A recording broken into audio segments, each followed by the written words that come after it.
I think we'll skip that if that's all right. Thank you, Miles. Welcome, everyone, to the Board of Selectmen's meeting for April 3rd, 2019. Is there anybody here recording this besides WACA-TV? No? Nobody? Okay, thank you. So I'm going to dispense with some of our usual opening activities.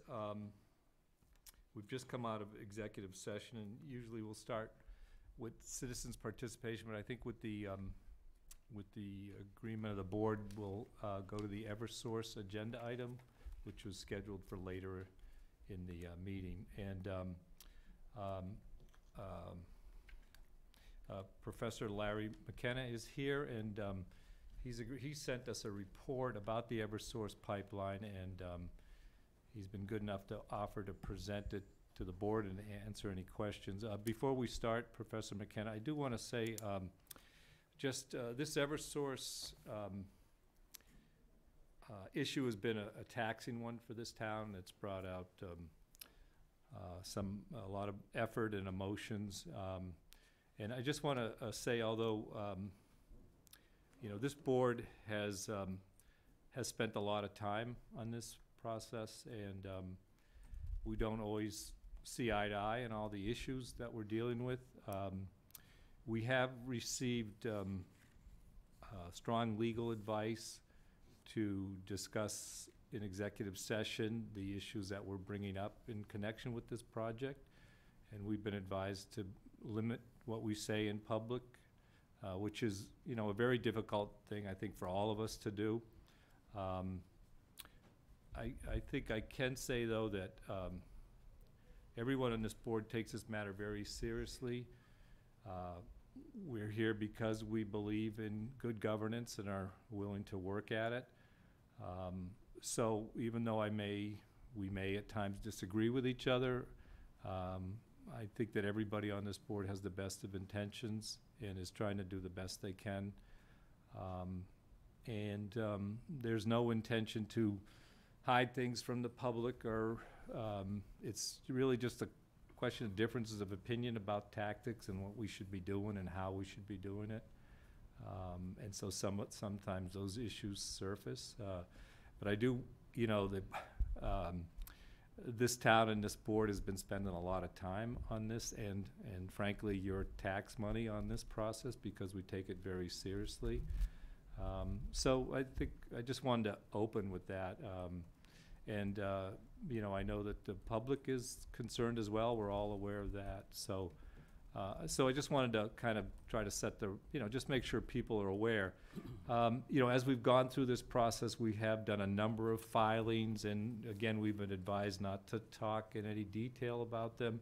So the other thing that we are doing, and we'll be discussing, is a public forum, and what would be involved in that. The difficulty in that, frankly, we've been talking about is what kind of information we can offer in response to questions or thoughts. So that's really kind of a bit of an issue for us. So, and with that, any other comments from members of the board about this? Yep, thank you, Mr. Chair, for your comments. And I would just underscore what Rob spoke to. We are spending in the vicinity currently of $100,000 of your tax money to pursue this intervenor status at the Energy Facility Siting Board. Our intent is to continue that process. We've have agreed to continue it to the end of the process. We will speak about a forum that we will be scheduling for the 16th of April, and we hope at that time we'll also have on the panel the energy consultant, the technical consultant that we've hired as well. So I think she'll be able to answer a lot of questions that we may not be able to answer for the public. So. Sounds good. All right, thanks, Steve. Anyone else? Yolanda? Joe? You guys all set? Okay. Good. All right, thank you. So, Professor McKenna, do you want to come up and, just as I did share your report with other board members, I think last week, I don't think we've made arrangements to show what you're saying, so just try to oh, maybe we did, I'm sorry. Who did that? You? Okay, very good. Nice work. Thank you. And is this, This is just the PowerPoint that I'm showing today. I Okay. have enough oh, thank you for handing it. yeah, we can hand it And I around. can make the PowerPoint available. Great, well, thank you. That's good. Well, he's a professor, I should have known. I do this for Yeah, a living. very good. Okay. This is on. Were you guys You good? don't have one, Steve. Does anyone need one? He does. Who does? Well, so I did it for a profession, you know, I did it, there we go, okay, so now I can say I do it for a living. So, Mr. Chairman, ladies and gentlemen of the board, Mr. Herbert, Ms. Ball, and Ms. Roby, and all of you, thank you for having me today. I want to acknowledge the very kind and considerate words you just said. This is a taxing issue. Yeah. It's hard, and it's hard because there's so many moving parts to it. My role today, I hope, is to bring some clarity to one aspect of this, which is the connection between a general problem in New England that's perceived to exist, it doesn't, which is natural gas supply, and how that affects you guys here in town. And at the end, I hope that I will have shown that this general regional problem bears more than you think, perhaps, on the local problem. Here's what I want you to go away with. At the end of this, I hope to convince you that New England does not have a natural gas supply problem, which many gas companies will tell you they do. Massachusetts doesn't have a natural gas supply problem, and neither does Framingham. Framingham Point's important because the pipeline that goes through Ashland services Framingham. Wall Street and other financiers would agree with this conclusion because not a single natural gas pipeline in New England has actually raised enough money to be built in the last 10 years. No one who wants to invest in a gas pipeline wants to invest in a gas pipeline in New England because they won't make money. The Conservation Law Foundation showed in 2018 that reliable electrical service with no rolling blackouts is likely in an extreme cold 2024-25 winter without any increase in regional gas infrastructure. Even the group that organizes the electrical grid in New England and that depends on 50% of its electrical energy coming from natural gas says the addition of more cost-effective gas and electrical energy efficiency means that we will have more reliability in our electrical grid in the future. Florence is looking at me and said, yeah, what does this have to do with gas? Well, Florence, the reason it has to do with gas is because natural gas does two roles in New England. It provides half of the power for the electricity that we're using right now. That's a threefold increase in the last 10 years, and that's because of fracking. But gas also provides about half of the energy that heats your homes. Those could be in conflict. It's possible, even though it's never happened, that during a particularly cold snap in the winter, all of that gas moving into energy to heat your homes can't go into the electrical grid, and hence you could have rolling blackouts of electricity or not enough energy to heat your homes. The transfer pipeline is all about addressing that potential, never seen conflict. So what is the transfer pipeline? There's a pipeline, it's called a gate station. Think of it as a place where you can increase the pressure of your gas. It's in Wilson Street, and there's 3 different sources of gas to it. That kind of redundancy is really important in an engineering situation because if 1 or 2 of those go away, you have a third source to supply gas that goes down the entire pipeline. The pipeline has about 450 pounds per square inch of pressure in it. That's a lot. That's equivalent to the pressure that you would find at about, hold on, I got to do the division. That's 30 times, that's 30, that's 300, 100, it's about 150 feet down in the ocean. That's how much pressure is in this gas line. But this gas line is really old. It was installed in the 50s and it's narrow. And just like a tiny little straw, no matter how hard you suck, you can't get much of your Coke through it. The same is true for the transfer pipeline as it exists today. It's only 6 inches long, and so by the time you get to the end at Pond Street, there's only about 115 pounds, 130 pounds of pressure. To counteract that, there's another source of gas called AGT that pumps that pressure up to about 500, 600 pounds per square inch, and that goes on to give the customers in Framingham all the gas they need. Okay, great, so what? What the company is proposing is that on a very cold winter's day, all three of those sources might disappear. Excuse me, Professor, we just have to, stay where you are, we just have to open and extend a public hearing because that got scheduled, we're running behind, so, but just hold on to that thought. So, do I have to, sorry. You have to read it. Yeah, where is it? I don't think I have it here in my agenda. Does someone have it? Sorry. This Mr. is- Chairman, Yes. I have two daughters. I'm used to waiting, so you just take your time.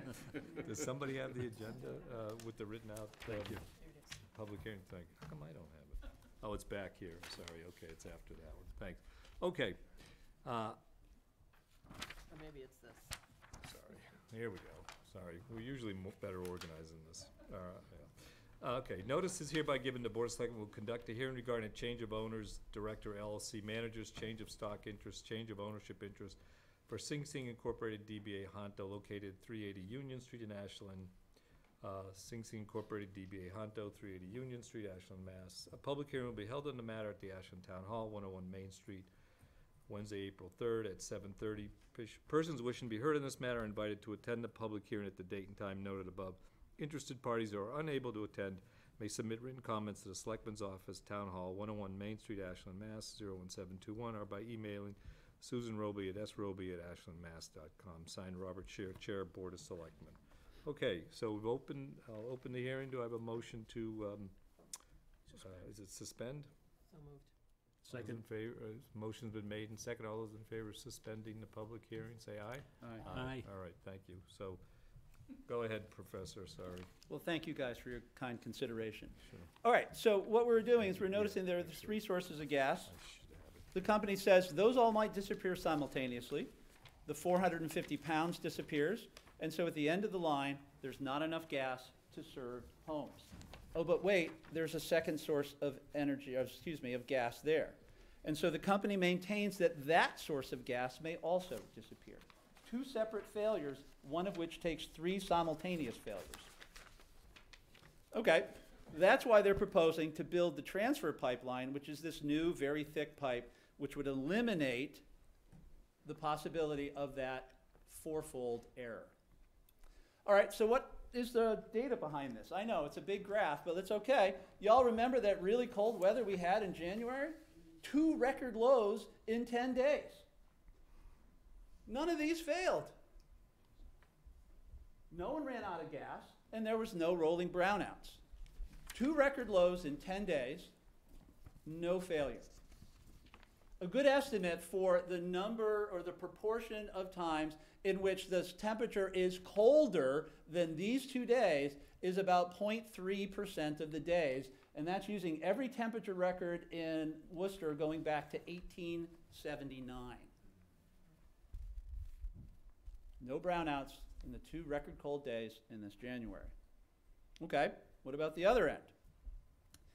According to data submitted by the company, the pressure at this thing has never fallen below 500 pounds per square inch in the 3,652 days for which they have a record. That's 10 years. The probability of this thing happening is about 0.03%, or you guessing correctly what number I'm thinking of out of 1,365. I'll even give you a hint, it's an odd number. Still doesn't help much. So what are the chances that one failure is going to happen, well actually 3, and the other failure is going to happen at the same time? Around 0.001%.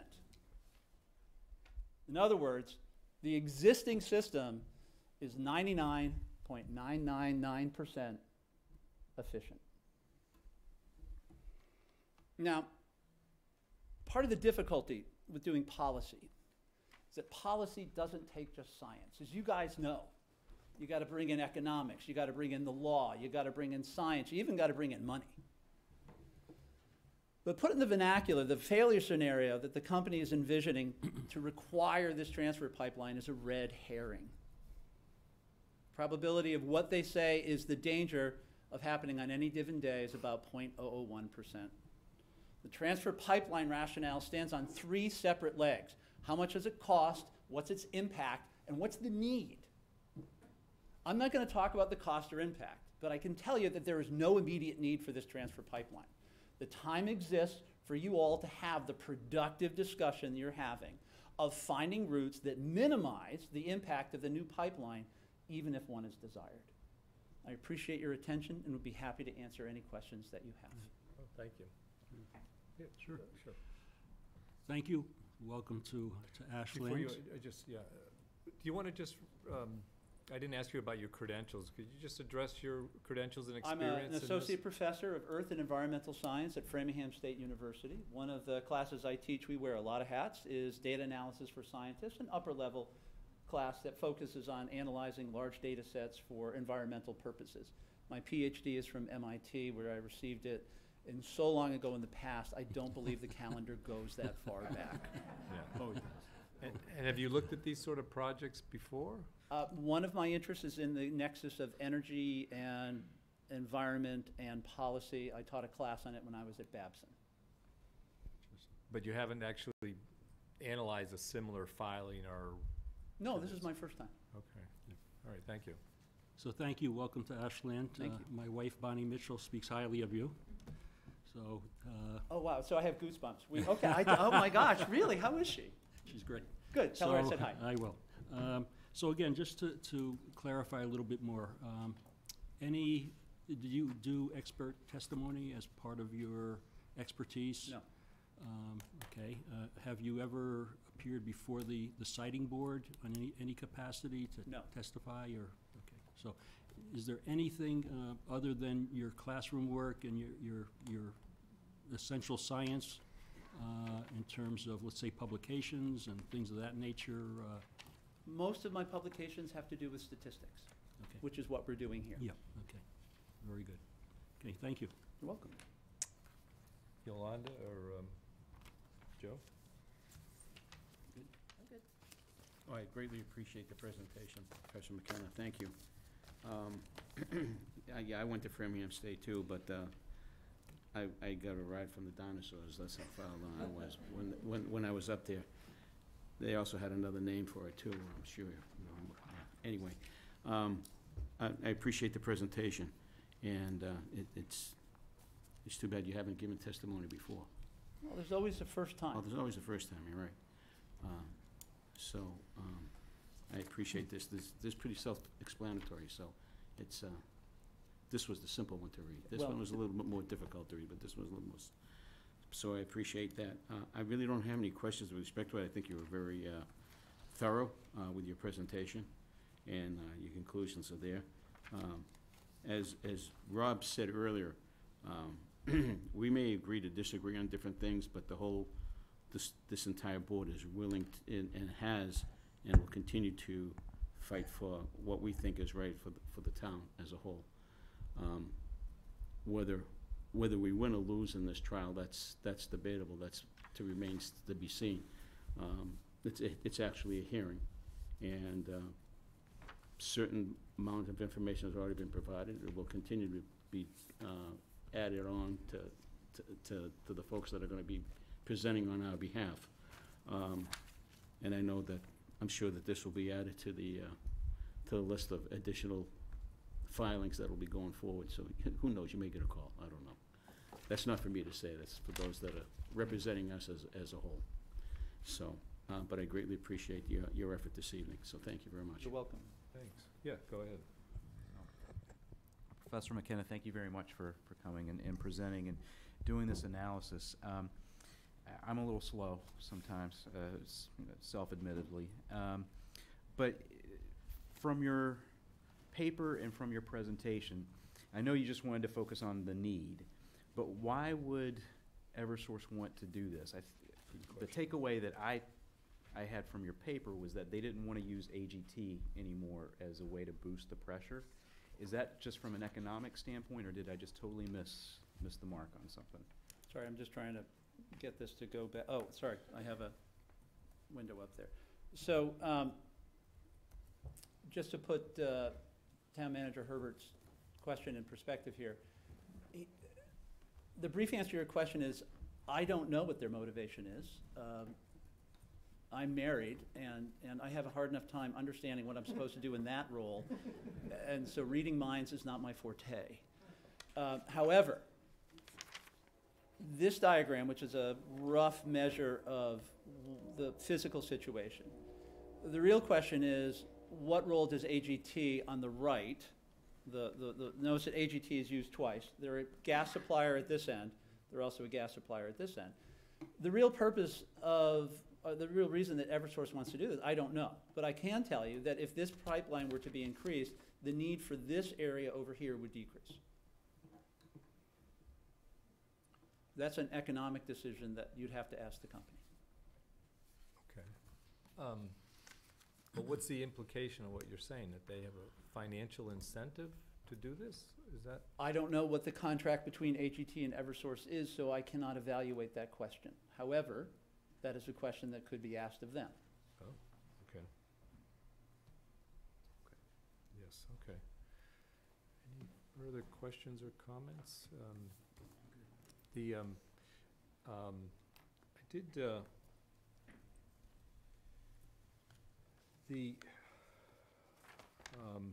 in your earlier paper, you talked about the difficulty of evaluating the customer base. Is that still, I'm not sure, I'm not sure if that's in this one. You would, at that time, you had some specific questions about their flows, but failed to give units. Is that still? Yeah, so to contextualize everyone, there's a series of filings which I'm sure the board is aware of. One of the difficulties in analyzing the company's original filing is that there are internal inconsistencies in the way that some of the data are reported. It would be similar to saying that you were going to give costs for one part of a vehicle in dollars, one part in British pounds, and one part in Japanese yen, but the yen were measured in 1964. That inconsistency makes analyzing the case that they present difficult to the point of being impossible.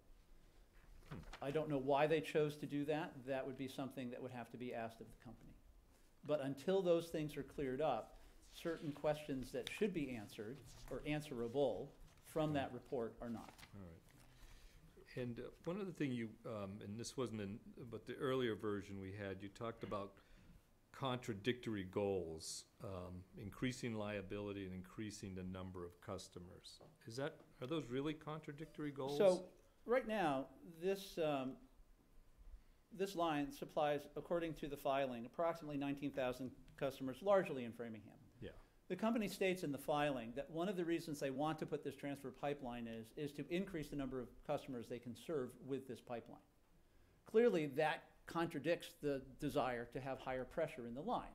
The more users you have, the lower the pressure is going to be. But I guess to push back a little bit, but isn't that logical though, if they're seeing both issues, doesn't that help them accomplish? As long as they're addressing the pressure issue, the question is the pressure issue helped or hindered by the next desire, which is to have more customers? Now, economically, that's a perfectly reasonable goal, but not scientifically. Scientifically, that means that they're going to need more pressure than they already require just to fix the problem of the AGT booster failing. And so, yes, they're perfectly reasonably economically. If I were the company, I would want to do that too. Economically, it makes sense. Does it make sense for the physics? No.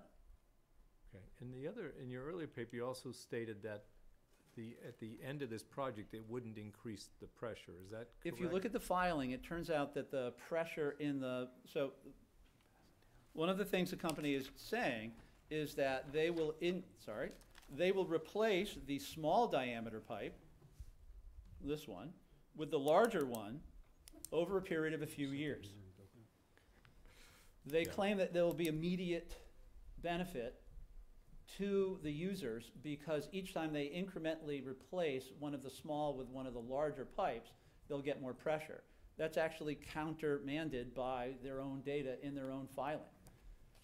The actual pressure increase doesn't happen until year 5. Okay. And so there is no evidence in their own filing that one of the cases that they make for putting this transfer pipeline in is actually correct, at least not until year 5. Great, I have thank you. another question if you. Sure. I think I have to open another hearing, is that right? And this is about the entertainment license? Yes. All right, so just bear with us, Professor. Is this the Fresh Food Holdings? Is that the entertainment license application? Is this the hearing? Fresh Food Yes. Holding LLC DBA, the Bagel Table, is want to put on local entertainment for weekend brunch, Saturday, Sunday. So I've got their application here. So I'm going to open the hearing and then ask for a motion to suspend the So hearing. moved. Second. All those in favor say aye. Aye. Aye. Okay, move. All right, sorry, I apologize for the interruption. Go ahead, Steve, with your question. Professor, if you can provide some clarity, the initial report was broken up into two sections. So you spoke about the ISO New England umbrella, and then you segued into the specific pipeline. So just, I looked, they seem disconnected to me. So just clarify for me the connection as to why you provided, that first part. And then, I guess, and I don't want to diverge too much from, the issue at hand here, but, if you can shed a little light, since you provided that first piece, kind of where is the economy going with natural gas? And I'm trying to get as much objectivity in terms of information. You mentioned MIT. They did a huge report, I think in 2011, about the future of natural gas. I'm sure you're very familiar with it, so if you could speak to. The report I provided to the board came in two parts because they were a general and a specific example of how electrical energy generation in New England is being, for lack of a better term, Ubered. Uber is disrupting every taxi cab industry in the country. Uber and Lyft have destroyed the traditional taxi cab industry. These disruptive influences are changing every aspect of what we do. Electrical energy generation is not immune to these disruptive agencies. There's two large disruptions going on in electrical energy generation right now. One is fracking, which is providing enormous quantities of very cheap natural gas. And so every coal-fired plant in the country is under threat of being closed. There are federal efforts, which have largely failed, to artificially stabilize the market for coal-fired electrical energy generation. That's the first thing that industries under threat do. They try to maintain the status quo by finding some way of enforcing by regulations their existence. It happened in Boston when Uber moved in. Every Uber ride you get, for those of us who go into Boston, a nickel of every Uber ride goes right to the taxi industry's safety fund. The electrical energy generation network in New England has tripled the amount of natural gas that is used for electrical energy generation. This has disrupted the market for natural gas in New England. It's added uncertainty that didn't exist before.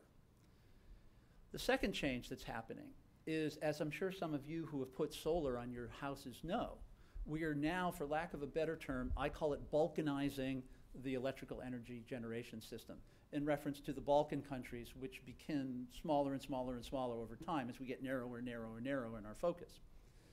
This behind-the-meter electrical generation has savaged the grid because people behind the grid don't pay for its maintenance. But they're either pumping energy out when you're making more solar than you use, or they're occasionally sucking power in. ISO New England is reeling because of these two disruptive effects. When ISO New England does its third job, they have three, that is to make long-range plans for how to maintain a good, strong electrical grid in New England. Whether you flip a switch by hand or you ask Alexa to turn on a light, that light always turns on because ISO New England does its job well. But ISO New England, even to its own stakeholders in their most recent 10-year planning document, completely overestimated how much gas they need. They did such a poor job of estimating their gas needs and the sensitivity of the electrical grid to cold winters that the very people who pay ISO New England to live demanded that they go back and redo the analysis. The Conservation Law Foundation then took that second analysis, did their own analysis, and found out that even in the worst possible situation that ISO New England could imagine, there is no threat to electrical energy generation by natural gas being threatened by home heating oil or home heating gas consumption. In fact, electrical energy consumption in New England is going down by 0.7% every year because we keep buying better and better light bulbs. By 2025, that's what now, 5 years from now? We're going to need 3% less electricity. That's 3% less gas than we're going to need to make electrical energy. And so that first part of that paper was to set the general problem. And then the idea is you go into the specific. How does that affect us on local towns? Because without that understanding, I think it's harder to understand why this transfer pipeline is important or not important to maintaining gas flow to residential customers. All right, Thank you. thank you. Would you be willing to continue to help us in this process? I would be honored to do so. Great, well, thank you. I think, So actually, Rob, as I've been listening, if you don't mind, Sure. I do have one question. So thank you, I did read through your report a couple times. The one thing that I'm not seeing in this analysis and this presentation today is, and I know people are saying, well, Eversource is saying the pipe is fine, but it is a 50-year-old pipe. It does have issues. We've seen that it is above ground in places where it shouldn't be. So how does all this stuff that you're addressing address the age of a pipe where we've seen that if pressure does change or if something happens with pressure, as we've seen up in Lawrence, there were issues, and even down in Newport, Rhode Island, where they lost their natural gas. How does what you're saying, all good stuff, all good information, address that? Everything you said is perfectly correct. I could not agree with you more. You're absolutely right. Let's talk about Newport and Lowell. The reason that Newport and Lowell failed is because they put too much pressure in the line, not because they had too little. And so if we go back to this diagram, the reason that both Lawrence and Newport happened is that someone put a high pressure gas into a low pressure line, blew everything, literally, up. That's not the problem you have here. So that's not an issue. The leaky problem is definitely an issue, and I couldn't agree with you more. And I'm not sure, and I will take a friendly amendment from the floor. I believe the pipeline was installed in the 50s, so it's almost 70 years old. right, Okay, That's so correct. it's even worse than 50. Right. I completely agree with you. But this comes down then to policy. This comes down to choice. And the choice is, how do you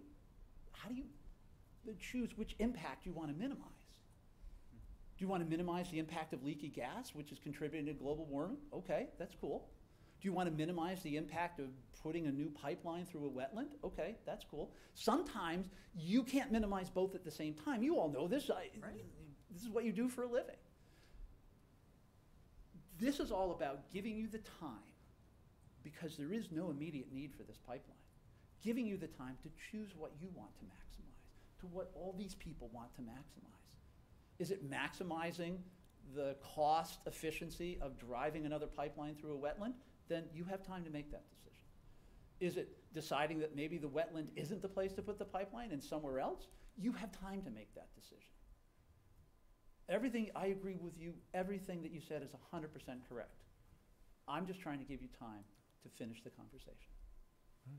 Thank you. Just to follow up on that one, though, is there a way of, well, you may not be, can they fix the pipe without expanding it if there's leaks that we've identified?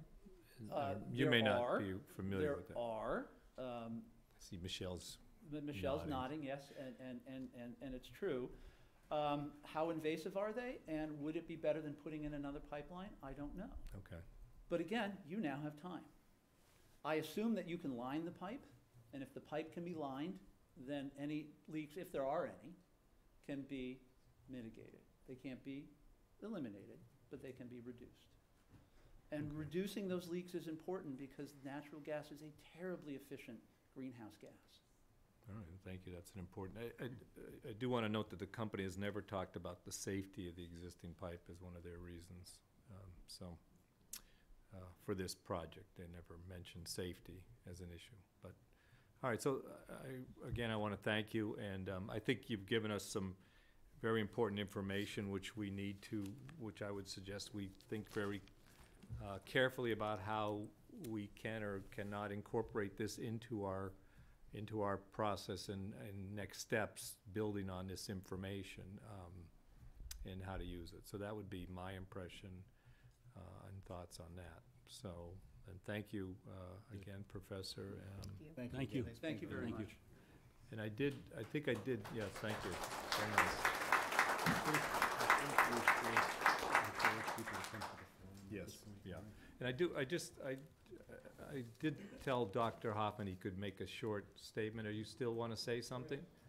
Yes? Yes. Come on up, and we're a little pressed for time, and I do want to talk about this forum, so, which is part of this agenda item, right? Okay, Curtis Hoffman, 58 Hilldale Road, recently retired professor of anthropology at Bridgewater State University.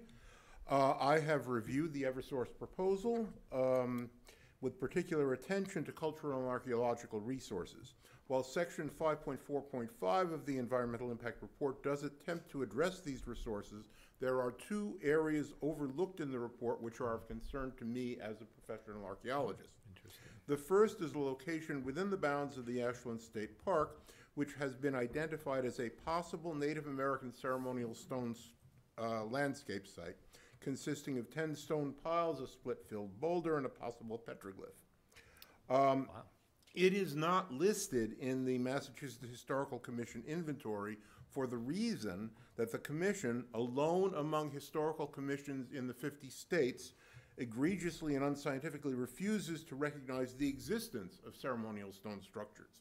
Despite overwhelming documentary and archaeological evidence, as well as the claims of indigenous peoples, the commission continues to maintain that such structures have nothing to do with indigenous people and are all the result of colonial farmers removing rocks from their fields.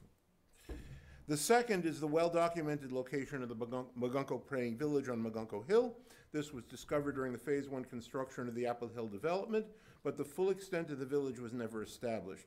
It is entirely possible that the portion of the easement which run across the southern toe of Magunko Hill may impact this cultural resource, which is the only praying village ever definitively documented by archaeological excavation in Massachusetts. It is my recommendation that Eversource engage a firm of cultural resource management archaeologists, preferably one with experience in dealing with ceremonial stone landscapes, to evaluate these two areas in advance of any permit to proceed with the construction being issued by the town. In addition, I strongly recommend that Eversource make contact concerning these sites with tribal organizations who have a growing interest in preserving ceremonial stone landscapes, because only they, not me, not the cultural resource management firm, are capable of determining whether or not a particular site is or is not a ceremonial stone landscape. Okay, thank you. And my suggestion is, can you send that to us in writing? Yeah, Or have it here. email would be good. Yes, sir. Email is good too, because it's great. Dr. Thank you, Hoffman. Thank Dr. Hoffman. Any questions? I think I think we're going to schedule a forum, and so I would urge that you come to that. Well, any questions for Dr. Hoffman? No, I think that was very, very useful, and we want to get it in writing Okay. to consider it in our response, you know, Sure. I would say. So, Good. thank you for Thank you, doing that. Curtis. Yeah. Thank you. So, we have, and I think as Steve said, we have scheduled the public forum for this April 16th, which is the day after Marathon Day. I know it's not perfect, but I think given the kind of scheduling issues we have, that's the probably the best time available. Unfortunately, I won't be able to be there, although maybe it will be fortunate, I don't know. So I think, and we should probably have a discussion, we've discussed it a little bit, but I think what we're thinking, because we're gonna have our consultant Gay there, who's familiar with this, so she'll be there to answer certain questions and that may come up that we can't explain adequately ourselves. I think we're still thinking that there will be limits to what we can say there, so it'll be more of a listening session or to gather information that maybe we haven't heard, hearing from abutters and the issues they're dealing with, hearing about concerns. My understanding is the hearing dates have moved back a bit, so we have a little more flexibility than we did before. So that's great news. So we'll have this information before before at least some of the hearing dates. And we're hoping to extend them even more. Whether that will be approved, we don't know. So that's, I would, certainly urge people, and Professor McKenna, if you could come back for that time, and, that maybe, and Dr. Hoffman and others that want to either ask questions or give us their input about this, I think would be good. So other comments or thoughts from the board on that? Yeah, I would just encourage people, if they are not able to attend the forum on the 16th, please send emails, call us. We're all in the phone book. Be glad to provide our emails, our personal emails, our phone numbers. But by all means, reach out, but attend the forum. I think, we certainly don't have the technical expertise to answer a lot of questions, to respond to specifics, and we may need to. The reason why we want to have our technical consultant there, and hopefully, if Professor McKenna is available, he can weigh in as well. It's the Board of Selectmen's room on April the 16th, a Tuesday night, and typically we start at 7 o'clock. Yeah. Now, should we talk about any other venues? I mean, this seems adequate. Available. We know that Yeah, date was I would available. say we'll make a formal announcement, but until it'll probably be here, I would think. This works pretty well in terms of televising, and it does have a fair amount of capacity, so. And we may want to have, it might be advisable for us to have a member of the Conservation Commission at the table as well. There's certainly issues, I can't speak to Yep. wetlands issues. It might be good to have.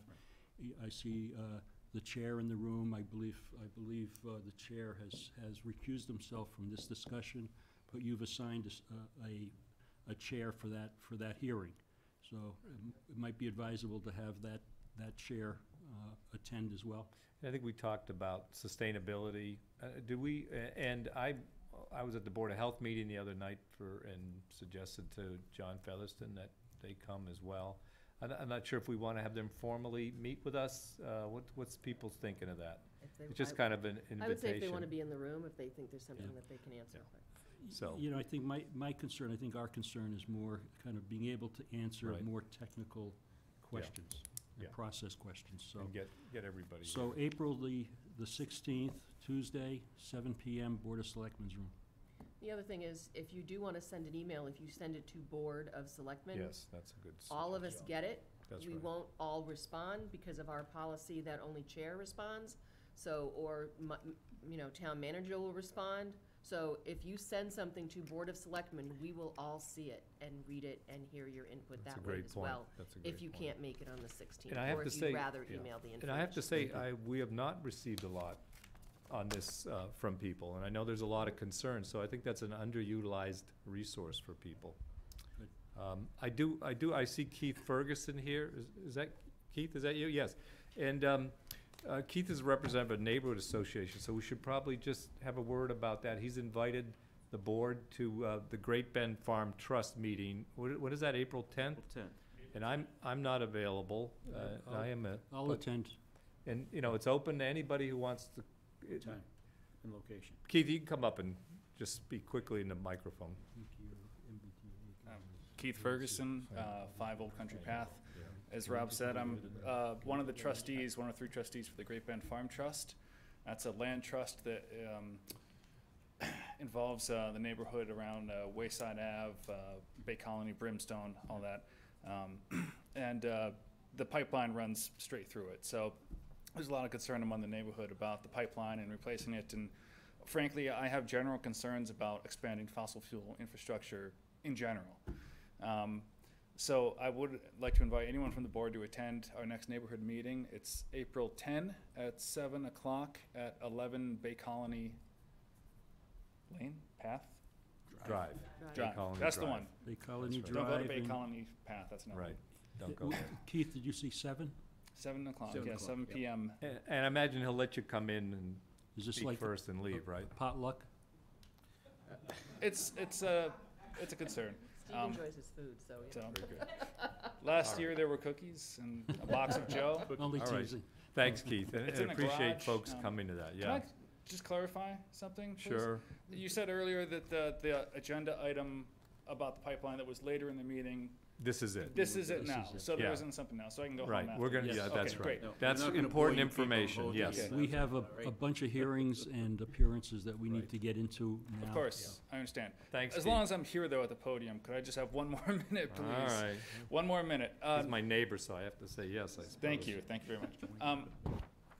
To address Yolanda's concern, at the meeting Eversource had at the high school in September, I think it was, they said then, I believe, that there were no safety concerns with the pipeline, that they do regular checks, and that they saw no reason, safety-wise, to replace the pipeline.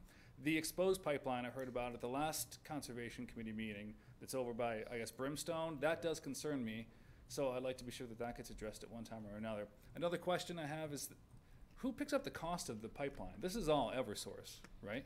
It's ratepayers in Ratepayers. general. These are all great Yeah. discussions for our forum, so, Okay.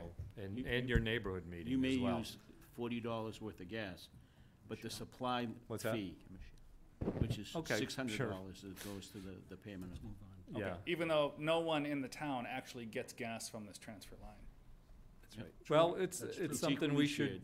follow up, but it's, I think, a general ratepayers. Thanks, Keith. Okay. I gotta, sorry, we I gotta don't have move one more along. question. One more question? This one, real quick. The trust land, and I'm a little unclear on this because I hadn't heard from the trust for the first 5 years I lived in the house, and now we're active again, and lo and behold, somehow I'm a trustee. That's the way it works. Do we pay taxes on the easement, the Eversource easement? So, yeah, we would have to check with the Yeah. assessor's office. I'm certainly very curious about that. Yeah. It's a good one for follow-up. All right, Okay. I'm gonna let Michelle up. Okay, thank you. Michelle, you have something quick? Because, Oh, I just had a quick question. well, you have to come up to the microphone. Michelle Brooks, 49 Birch Hill Road. Will Eversource be at the public forum to answer Good question. We public should questions? discuss that, and, That is a good question. yeah. We should reach out. We should Yeah, at that's least Michelle. extend the invitation, Yeah. I think. Good. all right, thank Thanks, you. Great, Michelle. great question, Michelle. I'm glad I let you talk. All right, I'm going to move on to other agenda items. We have, if people want to say, I think we're going to have an interesting presentation about the MBTA Rail Vision Plan. Is Alexandra here still? Great, come on in, Alexandra, and thank you all She's while waiting you're for the getting next set up. train. She's ready to leave. Yes, I did, Alexandra has to make a 9 o'clock train, so Or Which is- Rob is going to drive you Thank you, home. Doc. I will do both, Thank you. bro, okay. Thanks, Thank you. Larry. Thanks for Thank you. coming. Thank you very much. Please tell Bonnie I said hi. It's so, what a great experience. Oh, you too. Good to see you. How's everything? Thank you. Good. You're looking good. You came. Good to see you again, Sarah. I will. Take care. Good to see you. Thank you, guys. Take care. Thank you. Thank you for coming out. Is there like a, I can also put on the. Just let us know whenever you're ready, Alexandra. And I did offer. Pedestrian crosswalk painted. I kind of warned her she might get some questions. Yeah, just because I don't know how to do the train full station. screen and. Yeah, well, Set up so sure. If you guys want to just run out for a minute or something, we'll take 5 while she's getting set up. Oh, we order out? I'll set, but feel free to take a break if you guys need it. Does anybody do we need to take a break or are we all set? If everyone's gonna stay for it, we might as well start. Let's just go. She's got a 9 o'clock train to pick up. They Yeah, may be early. yeah, she Yes, needs let's to. let her go. I'll be fine. Okay. There's also a 9:30. Yeah, no, we'll Lots of get you out of here. frequency. Just remember, you gotta go to the high. All right, order, platform for the please. train. Oh, Joel, order. Okay, hi, hi. So let me Alexandra, I'm sorry, what's your last name? Markevich. Markevich, who comes from the Massachusetts Department of Transportation. She's come out here to present their Rail Vision project, and there's been a number of public meetings. There's a whole advisory committee. But Alexandra's come from all the way from Boston to on the commuter rail to give us this presentation, especially for us. So we certainly appreciate it. So thank you, Alexandra, and Yeah, go ahead. Thanks for having us, and I'm happy to answer any questions at the end of the presentation. Sure. It's not too long. So tonight I'll be talking about the Rail Vision project, and I'll give an overview and then a description of the 7 alternatives that we're evaluating currently, and talk a little bit about the next steps. So Rail Vision is the current effort that we're undertaking to evaluate how we can better leverage the 388 miles of commuter rail track that we have to better meet the needs of the region. We've laid out 6 objectives, and these include better matching how our service is provided to current travel needs, enhancing economic vitality, and then also improving passenger experience, ensuring equity, achieving our climate change and resiliency goals, and of course, seeking a financially sound solution. However, I will note that this process is not fiscally constrained. So it's a unique process that allows us to really explore what could be with the commuter rail system, and then identify a path forward. A little bit about our process. We're about a year and a half into, or a year into the process. We'll conclude in December, so it's about a year and a half long total. The reason we will conclude in December is because the commuter rail operating contract, it's currently operated by a company called Keolis, is up in 2022, and we want to make sure that our results are in for Rail Vision before that operating contract is up, so that we can hopefully kind of identify the ways in which the next operating contract could be shaped. We started really big. We started by thinking about all the ways commuter rail systems operate throughout the world and across the U.S., and we identified a long list of concepts of ways we could change how, primarily the scheduling happens, different connections that could be made. And now we're at the point where we have used all that information from analyzing kind of a longer, greater bucket of concepts to identify 7 service alternatives that we are running through a more rigorous evaluation. And in the fall, we will have a more singular vision that we'll present to our board and the public. As Chairman mentioned, we have an advisory committee that's been great to touch points with throughout the whole process. It's made up of 22 members that represent a diverse array of constituents from the commuter rail service area. These include local, state, and federal elected officials, advocacy organizations, different transportation-related organizations and business groups. These members have met 5 times so far at key points throughout the process and provided us with valuable feedback and considerations for us to take back as we refine our analysis. We've also taken into account thoughts from riders and non-riders as we've gone through this process. The MBTA regularly surveys its riders, and so we've been able to glean information from those surveys about the preferences of different riders. We also had, it recently closed, sorry, I should have updated that, but it recently closed. We had a non-rider survey open that was aimed at understanding what trade-offs people are making when they're deciding not to use a commuter rail system and what kind of preferences they would have. So we'll be able to glean some results from that survey and post them on our website soon. Now I'll shift gears a little bit and talk about the service alternatives. Can everyone hear me if I'm standing back a little bit? Okay. Talk a little bit about the service alternatives. The alternatives all aim to reduce travel time, increase frequency, and improve connectivity to varying degrees and in different ways. And they do that by using different sorts of tactics or considering different sorts of investments that include some of the things as well as additional things that are listed here. So this is looking at triple tracking or double tracking on certain needs in order to provide more frequency, looking at the different spans of service, so peak period, off-peak period, et cetera, and looking at different capital investments. So I'm going to go through a couple of the 4 of the key elements that are across all 7 alternatives, and then I can talk a little bit about the 7 alternatives in particular. So the first one is station typologies. So when we were looking at the commuter rail system and trying to identify how to create these different alternatives, we realized it was helpful to sort of group different station types into different typologies and that's how we could shape the service that we were gonna propose providing in the alternatives. And so here we have key stations as one typology. And so those are stations that have kind of high density around them or are regional nodes where they're at points where the commuter rail system intersects with the highway system. And so that would be a good location to kind of take folks off the highway before going into the city or to other locations. Or they're like our gateway cities, which are dense, urban areas that have kind of the ingredients you might need for increased transit service in terms of the population that would be kind of providing that ridership.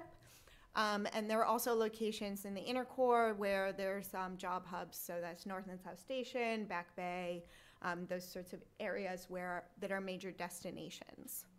The second type are inner core stations, and so these are primarily stations within the contiguous dense urban area around Boston, largely within Route 128. And so these are the types of stations that might kind of be ripe for a sort of parallel rapid transit-esque type network, since they're in that same general area.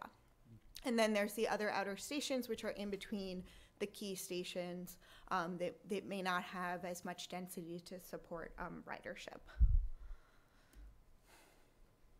The second key issue that we're assessing and considering in all the alternatives is making upgrades to have high-level platforms. As you guys are familiar with, we have different types of platforms on the commuter rail system. In North and South Station, you have all high-level boarding, so this means that you don't have to climb onto steps when you're getting onto the train. You just kind of walk right on as if you're getting on a subway. In other parts of the region, including in your own station, we have low-level boarding where you have to step up onto the train, and there's also mini highs where you have a platform at kind of a high-level platform at a portion of the boarding zone. We're identifying through the different alternatives where we would make investments to upgrade to high-level platforms, and the benefit of those, aside from obvious accessibility benefits, is that it's faster and easier to board, and so you don't have to have a train stop and wait as long for folks to get on and off. And so that can reduce travel time. And so you'll see throughout each alternative is tied to a different scheme of upgrades to high-level boarding platforms. Electrification is another big issue that we're looking at, and that's discussed a lot. So all the alternatives are considering different extents of electrification and levels of electrification, including different partial schemes as well as full system electrification. This is not only tied to catenary and the type of power, but it would require different vehicles that run on electricity as opposed to diesel. And so with those different types of vehicles also come different benefits in terms of travel time savings, as well as just different considerations. Lastly, the alternatives are considering a range of different major capital projects that have been discussed in recent years and many years and are in various stages of planning or consideration. Those include North-South Rail Link, the Foxborough Station, as well as Grand Junction, which is connecting kind of Alston through Cambridge to North Station. It's a rail line that currently is only in use for non-revenue, non-passenger service, and South Station expansion. So I'm going to pass out, I'm sorry I don't have enough for all the members of the public, but we do have information about all 7 alternatives online, and I encourage you to visit our website, mbta.com/railvision, for PDFs of these, but I'll pass out these handouts for there's one additional one. And just talk through in a little more detail what the 7 alternatives entail. So they come in kind of pairs or different flavors, and the first alternative is just working basically with what we have to make upgrades that or increase in frequency and kind of changes to the system that wouldn't require major infrastructure investments. And so that includes increases in frequency across the board during the peak period and the off-peak. So that would be every 30 minutes on the regular, so maybe like an 8 o'clock and an 8:30 and a 9 o'clock and a 9:30 during the peak period, and every 60 minutes during the off-peak. So the benefit is that it would be more frequent and also more easy to kind of schedule around, because you know it's always coming on every half hour or every hour. And for high-level platforms, it would only be working with what we're currently have programmed through our accessibility improvements as a region, or as the MBTA. Alternatives 2 and 5 sort of go together, and these are the alternatives that would focus, building on the frequencies of alternative 1, would focus additional frequency on the key stations, which are highlighted on those maps in green. And so for the Worcester line, that would be Worcester, Framingham, and Natick, as well as Yawkey, Back Bay, and South Station. And so those stations would receive service up to, aiming for service every 15 minutes all day long, so it'd be a very different type of service. And for alternative 2, that would be the version using the current equipment or diesel equipment, and alternative 5, that would be a fully electrified system, so it'd be using electric multiple units. Alternatives 3 and 4 are the diesel and electric versions of an urban rail focus. So that would be focusing the increased frequency on those inner core stations sort of within 128, creating like in a sort of parallel to like, or kind of complementary subway type network, rapid transit type network. And then alternative 6 is sort of the all-in, and it's doing both. And then alternative 7 is an alternative where we looked at what performed best on each line based on our initial analysis, and built the alternative that way. Okay. And so on the last page of the packet, you can see how the alternatives all compare to each other. And so you see how there are different changes throughout. And I can pause here if you have any questions, actually. Sure. Oh, I had added that slide. Oh, good. There So, we go. This is a lot of information. Just, so we here in Ashland are, hosting a very large commuter rail station. I think it's probably the largest on the Worcester line in terms of parking. I don't know if that. So what should we be looking for out of this process? Speaking as residents that live in and around the station, but also as users and hosting that station. So kind of why should we pay attention to this process? Right. And what's in it for us? And, some of these, you mentioned key stations. Is it good to be a key station or bad? Or what's the implication of being one? Because we're not a key station, I presume, but we're probably host the largest amount of parking on the line. Right. So if you just kind of maybe talk about what we should be concerned about in this process, or what are the kind of issues that may affect us here? Yeah, I think that's a great question. So Ashland is not a key station, though very near to Framingham, which is a key station. And so in a scenario in which we were looking at much higher frequency service than we have today,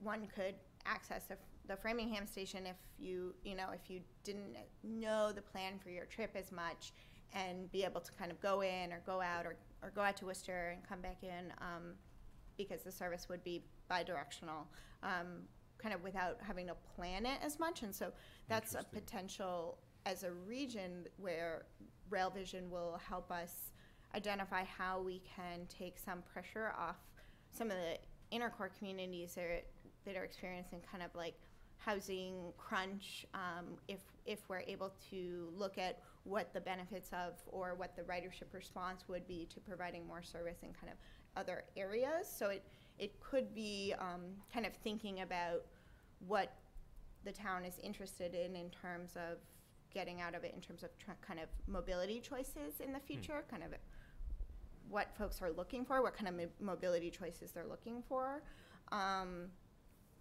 And then I'm not sure if that fully answers your question. I'll turn it over to, I'll turn over to folks. So just to follow up to what Rob, it's become kind of a pet peeve for this board, is is really the condition of our station. Yeah. And you know, I know on your I list. warned her that this might It come was up. gonna come up. Well, you know, well, it's something that we've discussed at kind of up the food chain. It really hasn't gone anywhere at this point.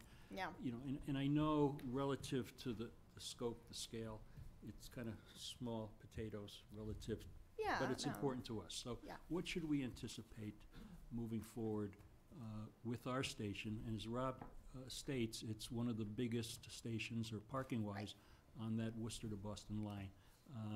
I know that that the T has entered into agreements with local communities to partner in those stations. Is that viable? Is that something we should continue to pursue, or, you know, so? Right. Well, I would say this first is not kind of my area of expertise. Yeah, I know. Working on the more of the long-range Pass planning. it up the food chain. However, I know that the general manager has started the spring cleaning exercise, or kind of not exercise, spring cleaning all the stations, and so Ashland would be included in that, and so that will include kind of all the basics of, you know, upkeep, maintenance, some light landscaping. Yeah, And- but we're talking a little bit more than just, you know, a spring cleaning. We're talking about lighting, we're talking about security and safety, Yeah, I think talking it'll- about those kinds of things. We're talking about, you know, the condition of our superstructure there as well. So, you know, there's, it's not just spring cleaning. Yeah. I mean, I think it's a great question. Unfortunately, I don't think I can answer it beyond what I know is happening this spring. But it's also a consideration when we're thinking about kind of these types of ambitious planning, and not to say ambitious in a negative way, but in a positive way, but that with these big types of transformational changes comes also, you know, regular maintenance and station upgrades, et cetera, that we'll have to consider at a kind of macro scale when we come out with our results in terms of capital costs and estimates. But I'm definitely happy to go back and kind of pass along the message about Certainly would appreciate that. kind And we're going to continue to pursue it as well. So, you know, it's important. Yeah. It's a gateway into our community for a lot of people, and Yeah. Others, Joe? I do, thank you, Mr. Chair. Thank you for your presentation, up to date so far, but I have, the question that kind of bothers me, well, situation kind of bothers me with the MBTA was that when they came in to Ashland over 20 years ago and made a suggestion that they were looking at Ashland for putting a train station in, one of the carrots that they dangled in front of the townspeople was that we were gonna get $1 per car. And this was over 20 years ago. I think we haven't seen a penny, never mind $1 per car. So I'm kind of curious as to why that has changed, or why that actually hasn't come to fruition. And secondly, we talk about key stations. 15, 20 years ago, they were talking about real transit districts, where you would build, people would come there, and then they would take the train to go in. Well, that's what Ashland was checked off for and keyed for. Well, it took a while for that to happen because the developer was lagging, but now we have it there, and I'm surprised that we're not considered to be a key station as a result of that. I know Framingham, they're building this ginormous building right downtown, but you have to walk 4 to 5 blocks to get there. You know, so they're a key station and we're not, and they're not even a third the size parking lot-wise. You know, they're scattered all over. There's not one main thing. So what's their philosophy? How do they think that? How do they work that out? In terms of identifying key Right. stations. So, yeah, and it's understandable. I think what we were looking at is where are the places that currently have density that could support kind of a higher frequency of transit. Typically, even in kind of like really in the city, you can look at the level of density and then identify, okay, is that like a 15-minute frequency, or could that support something higher based on how many riders you would expect would kind of get on the train every 15 minutes, et cetera. And so the second thing we're looking at, though, is spacing them out across a line, because an added benefit of looking at key stations is that that would provide sort of like a mini express type trip. And then, so that's why we sort of went with Framingham and Natick, as there's currently a lot of folks kind of boarding, getting off the train at those locations. And then they're sort of spaced apart on the line, and then Worcester at the end of it, obviously a big city. And so that's sort of how we deduce that. However, that's not to say that in kind of the future, if there is a lot more development and a lot more people living kind of right next to a train station, that it wouldn't make sense to increase the frequency. Yeah, I think at it's an that time. interesting question. I'm not sure if we want to be one or not, so it's an interesting discussion to have. And I think this process is not completed, right? No. So, I mean, if that's I something we was really just want to curious as lobby how for. how they Yeah, no, it's a label good question. one station over another. I think it's considering that pedestrian we had- oriented, is that correct? Yeah, I mean, I think it is Yeah. both. It is recognizing that folks will still definitely drive to stations, and Well, it's Framingham parking's nothing great, so. right. And so that's something that kind of we're doing an analysis Yes, that right. we're doing some modeling that will constrain parking, but then we will run it sometimes without constrained parking to understand what kind of the demand could Yeah. be if there weren't those parking constraints, which might indicate kind of pedestrian solutions or more like an Uber or Lyft. I mean, there's many kind of options for the An future of interesting mobility in discussion. terms of, Yeah. not that we would promote, but just saying that, recognizing that in the future there will be all sorts of different ways that people get to and from a station, and kind of deal with that last mile. Yes. exactly It was your issue. problem tonight, too, I think. Well, I walked, that was good. Michael, yeah, Michael, did you have Michael's been, Yeah. our town manager's been involved in this process of various Yeah, regional I mean, meetings. and I think I would like to recognize, I think, 3 members that I know at least who are members of the advisory Yeah. committee that really represent Metro West interests are Josh Ostroff, who's part of Transportation for Mass, but he's a former Natick selectman, Paul Matthews of the 495 Metro West Partnership, and Representative Carolyn Dykema.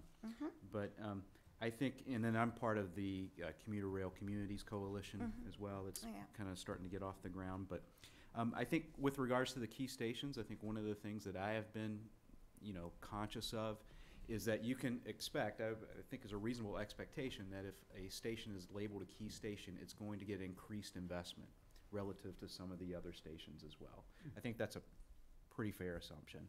And I think we just want to make sure that, if there's increased investment there, it doesn't necessarily take away from any investment in Ashland as well, especially if there's not a concurrent shift in usage of the facility. Because, we have a large parking facility, but that means that people have to drive on our roads, they have to use our infrastructure to get to that facility as well. Exactly. And that's always been one of our. Yeah. And if any of you folks that are out there travel between the hours of 6 to 7, going down Cordell Road or Pleasant Street, good luck. And if the same time frame between 6 to 7 at night, when the trains start coming back, and you're stuck there for about 15 to 20 minutes because you're trying to get on Pleasant Street to go home. So, yeah, I mean, we do have those issues. I mean, and if 750 cars come out, they're all gonna, they come in, they're gonna come out the same way. I will say from a bigger picture perspective, I think a lot of the mayors and managers are really going to push hard for electrification of the system, Oh, which is a yeah. huge investment. But the benefits, both from a climate change standpoint and also a service standpoint, are very, very critical. Yeah. So it reduces carbon emissions by, I believe, 30 to 35%. It reduces trip times by up to 20, 30 to 40% in some cases. So that's a The good thing. engines We are can- different as well, right? Yeah, so they use the catenary, Right. lines. So it's not a push. That's a good follow-up question. I So- mean, we did, so are there any other big like the third track or Third track is different than this.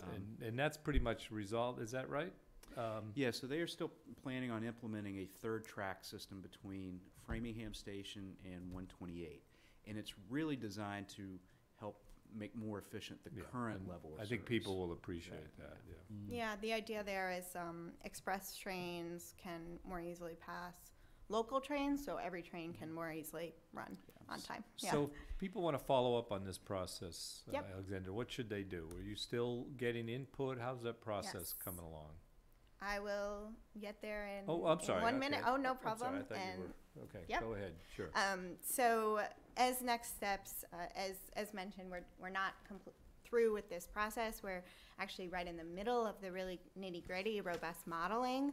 And so what we'll be able to derive from the modeling is what are the ridership projections associated with each alternative, and then what are, as well as some of the other effects that we can get from the CTPS travel demand model, which is the regional travel demand model for the region. So that includes differences in carbon emissions as a result of taking cars off the road or changing to electrification, or both, as well as a number of other metrics. And then we're also running this through Rail Traffic Controller, which helps us understand what investments in the system are needed in order to deliver these levels of frequency and this type of system. And so that's a really important piece. And then we'll be using the regional dynamic model to understand for some of the alternatives, what would the land use response be? So kind of taking out the assumption that trip patterns, like where you go from A to B, will stay the same, and saying, oh, if there is this level of investment, what type of population shifts might that induce? Would people move more to different areas? And then we'll get operating costs and capital costs, and share the results with everybody. So we went through that. We kind of already talked about parking and fares. Oh, I didn't have it, but what you guys can do in order to, we're very much Your still. train just left. No. Oh. Teasing. That must be outbound.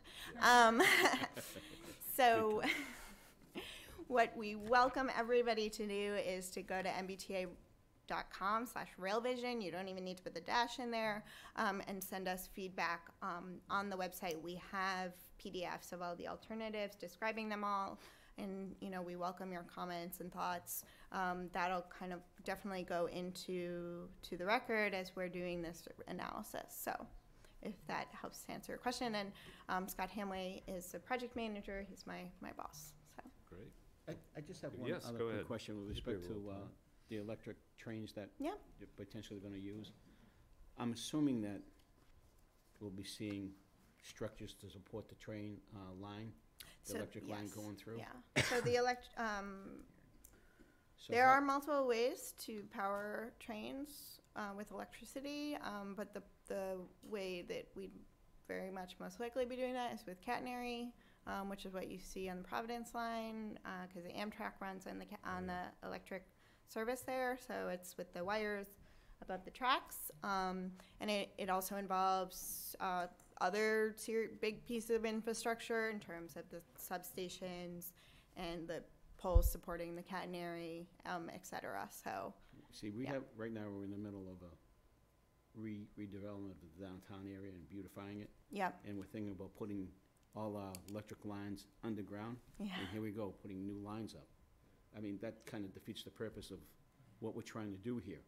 So I have a concern. I don't know how we can eliminate the structure, holding up the electric lines. If they, I don't know how that's going to work, but, because this goes right through the center of town here. Yeah. I Was mean, that and we're something, Joe, we should schedule for a future, Michael? Well, I would think so, but I mean, Michael I has just want to bring talked it up about now, this. so that way Right, we yeah, start sure. thinking about it. Right, in part of this process. Yeah, no, that's a good idea. The difference is those are just over the tracks, right? Yeah, And but it- still, you still have those support things Yeah. that they're gonna look. Well, Michael Well, mentioned about this committee he's on. We can certainly discuss this and make a recommendation for him, and make a formal as a body to the MBTA if we If we could. wish Thank to, yeah. All right. Anything else, Alexander? No, so, Go ahead. thank you. This was a great presentation. It ties in nicely to some of the other regional stuff that's happening. In regards to service, I know, that's not what you're here to talk about, but in regards to the electrification, we're using a lot of double-decker trains, so that could have some impact in regards to the electrification and Yeah, it would be designed to, yeah. Because we certainly need more, I know, from anecdotal and a couple times myself, we certainly need more capacity on our line. Yeah. Of Yeah, course, it's there are other lines that are even more dire need of some of that, but Worcester certainly has a high ridership, Yeah. is a high ridership line for, So. for certain, yep. Great, well, we look forward to hearing more, and certainly the Yeah. discussion about fares and Hmm. improving schedules that more people could use it would be beneficial.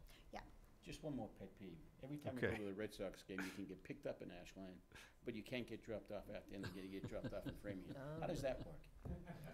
Seriously, Oh. that doesn't make any sense to me. Oh. Honest Because to they goodness. stop. You can get picked up for the game in Ashland, but they won't stop in Ashland. But yet they have to go right past Ashland and go to Worcester. That's How 'cause does it's an that make express, any yeah. sense? Oh, because it's an express. Yeah. It's an express, I get that, but still, my goodness. Yes, there you go. We wanted more You'll have to wait expresses. for a later train. Or an early That is game. unusual though, Earlier because game. most expresses do stop in Ashland. Yeah. When you have new vehicles, whether they're diesel or electric, I think there would certainly be an effect on noise. I'm not, What's the I can't question, if say we certain. could, Yeah, just repeat There's it. a question about noise and noise of what? What kind of noise? just from the trains, I think. So the diesels So are the- noisy. Or the Yeah. whistle.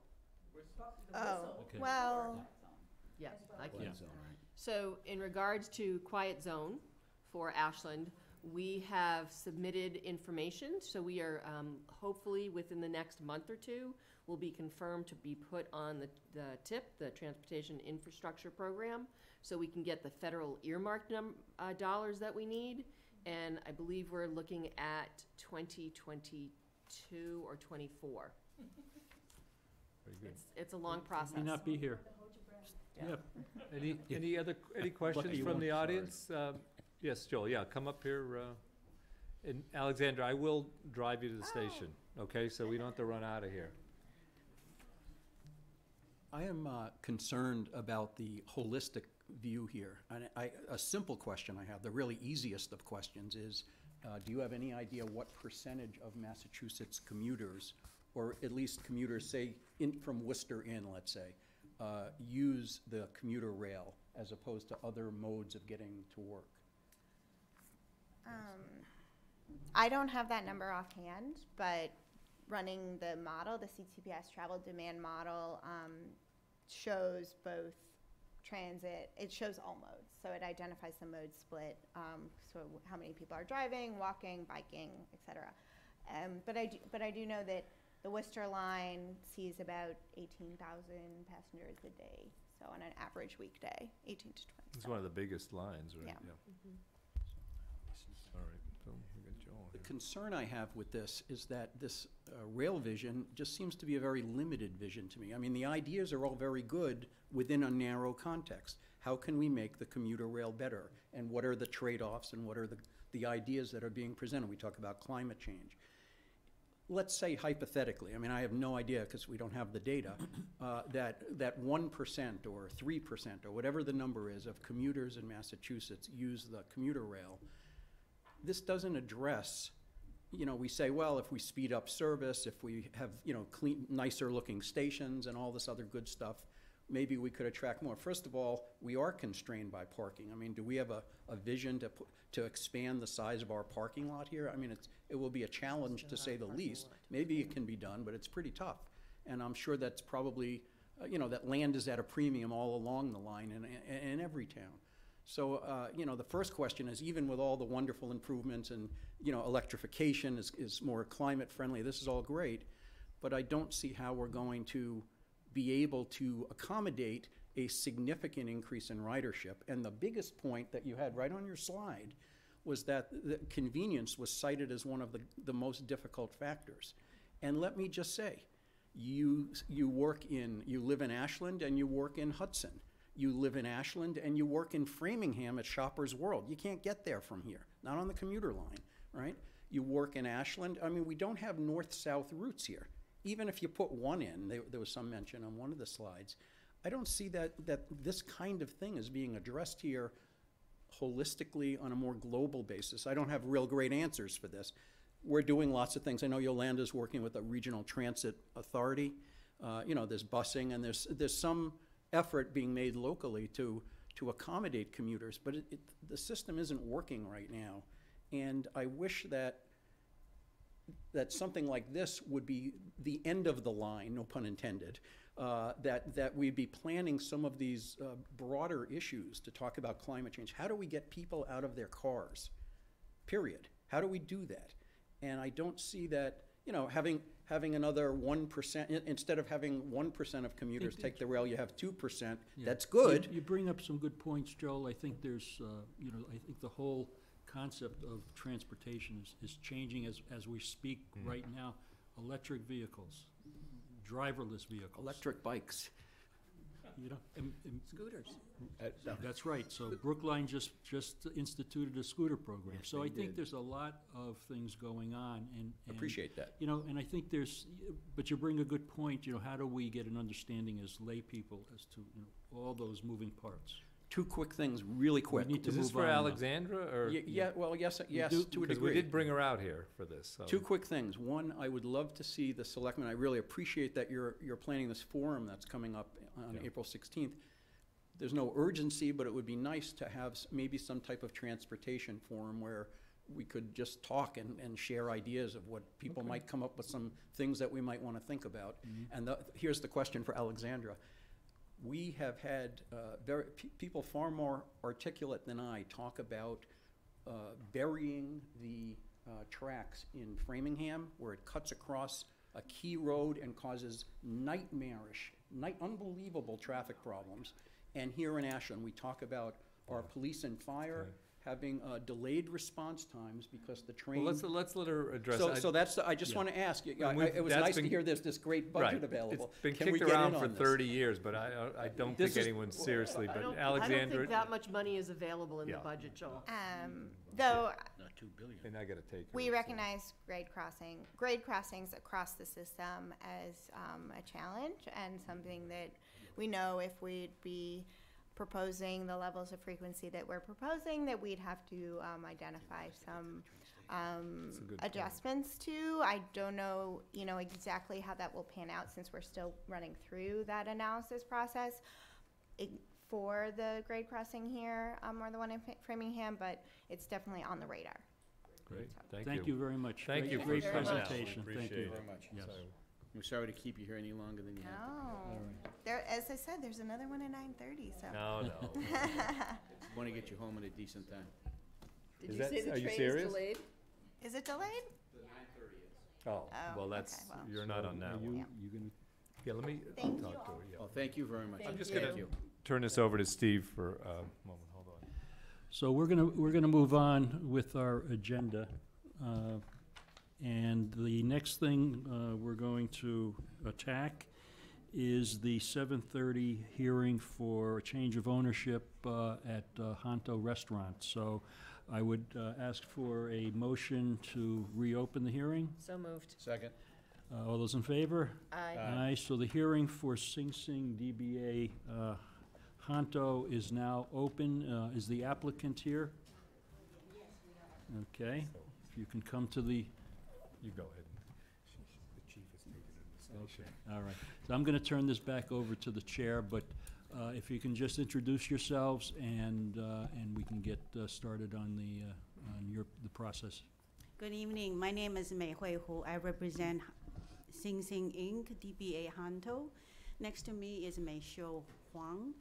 She is the proposed manager and also the person who will take over the Hanto business in Ashland. I wanted to first thank the community to give us a lot of support since the inception of the business in 2013. Hanto couldn't have made it today without the community support, so I'd like to thank everybody. And I also just wanted to let everyone know that today's purpose is really just a corporate reorganization. In 2013, there are two Hanto. There was one Hanto opened, and 2 years after that, there's another one opened in Northborough. And the two restaurants were run by the husband and wife team.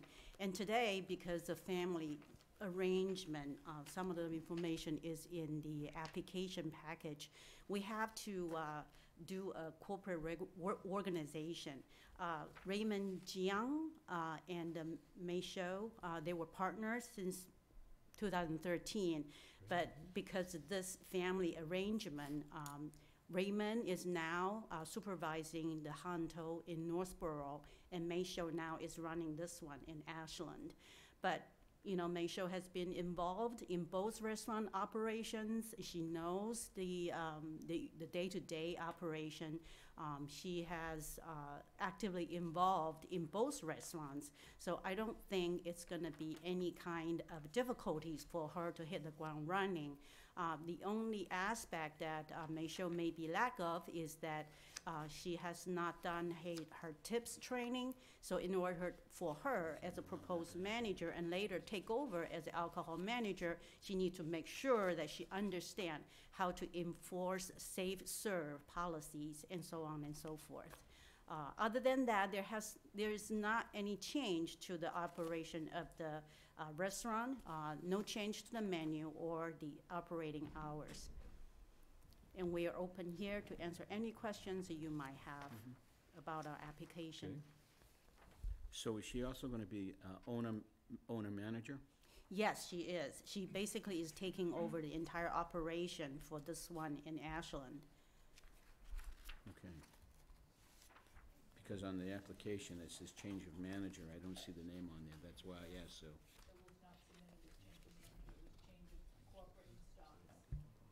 Oh, okay, okay. So that needs to be done. So Raymond. Okay. So I misspoke then. If Raymond is still staying on, then yes, Raymond will be. No, he's not. Raymond will stay on? Yes, he Okay. is. He's the manager of record right now. No, Yes. she's not.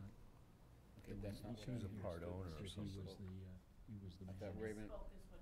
He Oh, was the okay, so primary Raymond is manager, gonna be so- involved in both Raymond locations stay and in not just as one. manager, is that? Yes, Raymond will Okay. stay in. Oh, all right. Okay. So just the ownership. Okay. So, Certification just to is still clarify, so necessary. the manager of record is Raymond? Yes. Okay. So we're just changing ownership tonight, is that Yeah. correct?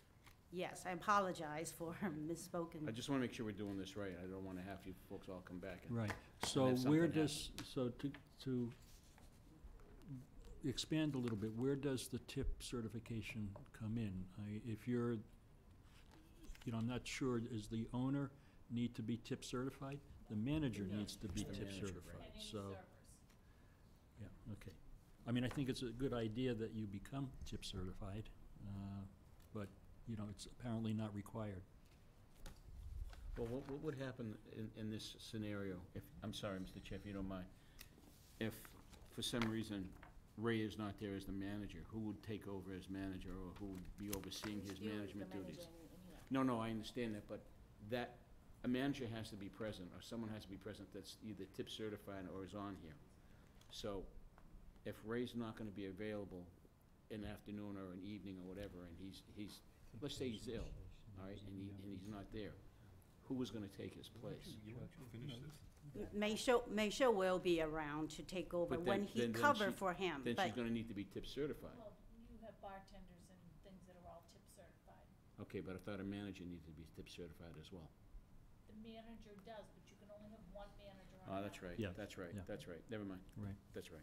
I understand your concerns, that we just make sure that someone there attending the bar or Yep. serving, or who is at the management position, will make sure that people, the working staff there is aware of serving policy.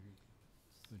So a question I would have, do you anticipate changing any of the operation of the business at all? I don't think we have any plan. Make sure you can answer that. Susan, this is a question for you because it's on page 9 of the application. It says interest in an alcoholic beverage license. Does any individual or entity identified in question 6 have any direct or indirect beneficial in any other license to sell? And it says no, but it says Raymond, and he does. He has interest in Hanto's the not. there. Hanto in Northborough. Which has closed. Okay. And I guess no, okay. Okay, but I just thought, So this is a little confusing Yeah. right now because you earlier made the statement that you were essentially separating the businesses for family purposes. And Raymond was going to be in Northborough and May was going to be in Ashland. And now you've given us some conflicting information. I understand. Actually was not aware that Northborough was closed down. When this reorganization was planned, it was last December. It took a while for us to get to this point. The idea was for Raymond to take over Northborough, the restaurant in Northborough, but it has since been shut down. So I guess it's just I'm a little slow in catching up what is the most development. And then if he was gonna take over Northborough, how can he remain the manager here? You couldn't. I guess that's the confusing part. Right. Is it just an ownership change, or is it an ownership and management change? It's gonna be ownership change only, and I need to, again, apologize for misspoke. There's no proposed change to the managers. Raymond's gonna stay on. Now he has, he's named as manager still, so his responsibility is to stay on with the restaurant here at least 40 hours a week as is required. If there are any change as to his obligation or his commitment of time, we certainly will come back to make amendment to propose another manager or another backup manager. Because it does say corporate vote Page to 6. authorize May to be the name of person to sign application and also the name of the liquor license manager as its manager of record. Are you saying that she's, the owner is the manager of record? The corporate vote supposedly was that May was the person on the entity's behalf, but also she was voted to be appoint her as the named liquor license manager. It's not on 9, it's after 9. It's the corporate vote. Yeah. So the corporate vote is making her the owner and the manager. So this, So we may need to fix that. I noticed that, and I think that is a typo, so we need to make correction to that. However, I So think the I don't think- advertisement, Then we can't do anything Tonight. until this corporate vote is amended. yes, the corporate vote definitely would need to be Yeah. amended, but I think when we advertise for today's hearing, and also in our application, there is no application to change manager. I think that is consistent with the agenda of today's hearing. But I have to admit, that is a typo, that we are not proposing So- to any change of manager. Okay, but you are changing the offices, I would say. Is that be correct? Yes, yes, Okay, sir. so on page 9, where it says amendment, change of offices, stock, and ownership interest, it says Raymond, has Raymond's name as president, treasurer, and secretary, and 100% ownership. So I don't believe his name should be there. Because if, Is that what was being changed? That's That's the- being is that, changed. oh, it's a change of office. change Got it, of, okay. yeah. My bad. Yeah, Okay, ABCs got had it. changed their forms, last June to July, there were at least 2 forms, so it gets a little confusing. Yeah, personally, I'm hesitant in, until we've got a nice, clean application Yeah. to move forward We on can't- this. we I can't don't move on. see any, well, we do need to open up the hearing to any residents that want to speak either for or against this change, but, I think it's only good practice that we have a clean application. What that about it really- is not, I mean, I know Yolanda pointed out this corporate vote issue here. Right, Is there that needs- that something needs- Well, else? and also the legal notice, I mean, unless this is just how it's written, change of officers/director/LLC managers. So is that just the managers of the corporation? I Yes, would think so. Okay. And is there a need for a query on this? No, because you're changing the corporate, you're not changing, if it was the manager. You're changing the ownership though, right? That's within the corporation. All right, so, Okay. Do it on their end. the Okay. ABCC They will do it on their, okay, all right. okay. Thank you, I sir. suggest that you table this and have them resubmit it, that way we don't have to re-advertise again. That's what I would Yeah. recommend. Good idea. So And- suspend this, how long do you think they would need? Well, you can't, I would say do it for the 17th, and if they don't get the applications in by the deadline, Yeah. then we. Suspend it That again? works. Yeah. Okay. And should I ask for any public, should we do that now? We're not gonna, If there's people here, we should. Okay. Yeah. So does anybody want to speak either for or against this application? Come on up and just identify yourself. Just let this gentleman get at the microphone, please. Good evening. I'm Robert Drake, 366 Union Street. With the change of ownership, we would like to make sure that the entertainment license is strictly enforced or not given, because we don't want to go through the same thing we've gone through for the last 4 years. So we would request that a serious look at the entertainment license be taken in consideration to the neighbors. Because, again, we don't want to keep bugging you people Sure. on the noise situation. Are there any current issues with the entertainment license? We've gone through a lot with this. We've and- gone through a lot. It's gotten much better, but there has been times where you can hear the thumping. So you're concerned about the management and potential change in ownership is affecting management of the? That's correct. Yeah. You know, so Okay. we would request that take a serious look Okay. Sure. upon it. Absolutely. All right, thank you. Thank you very much. No, you're welcome. Thank you. Thank you. All right, so if you folks want to, so I think we're gonna go with tabling this. Susan's. Gonna yeah, okay. suspend it. Till I the move that 17th. we suspend this hearing until April 17th for you to update the paperwork to make it reflect exactly what you want to do. S- At 7:30? 7:30? Okay. I'll second. All those in favor of suspending this till 7:30 on April, what was it? 17th. 17th, say aye. Aye. Aye. All right, thank you. So Thank you. we'll see you back then. All right, thank you. Okay, thank you. All right, so we have another suspended hearing, which we will now Mhm. unsuspend. Do I need a motion for that? Yeah, motion to do so? Second. All those in favor say aye. Aye. Aye. Okay, so now this one is, this is the Bagel Table request for entertainment license. Is that right? Come on up, folks. All right. Hi. Hi, Ed Iglesias. I'm one of the operating partners of Fresh Food Holdings Bagel Table. We put in an application for an entertainment license, and this is subsequent to us being one of the host spots during Illuminate, and a lot of people enjoyed coming into our facility, into the Gathering Gallery, and enjoying some music. Our intention with the entertainment license is to just offer entertainment on every other weekend, Saturday or Sunday, one or the other. So really two days a month, to feature local talent, specifically middle school and high school students from both schools that want to come and perform. We're not going to have rock bands. We're not going to be open at night. And that is what the application for the license is for, along with, I think some of you might know, quarterly we're going to be hosting the Alzheimer's Project. Memory Cafe. Memory Cafe, thank you. I was reaching for the name, I couldn't remember it. And we're going to have entertainment at that, so that I think would require an entertainment license as well. Really.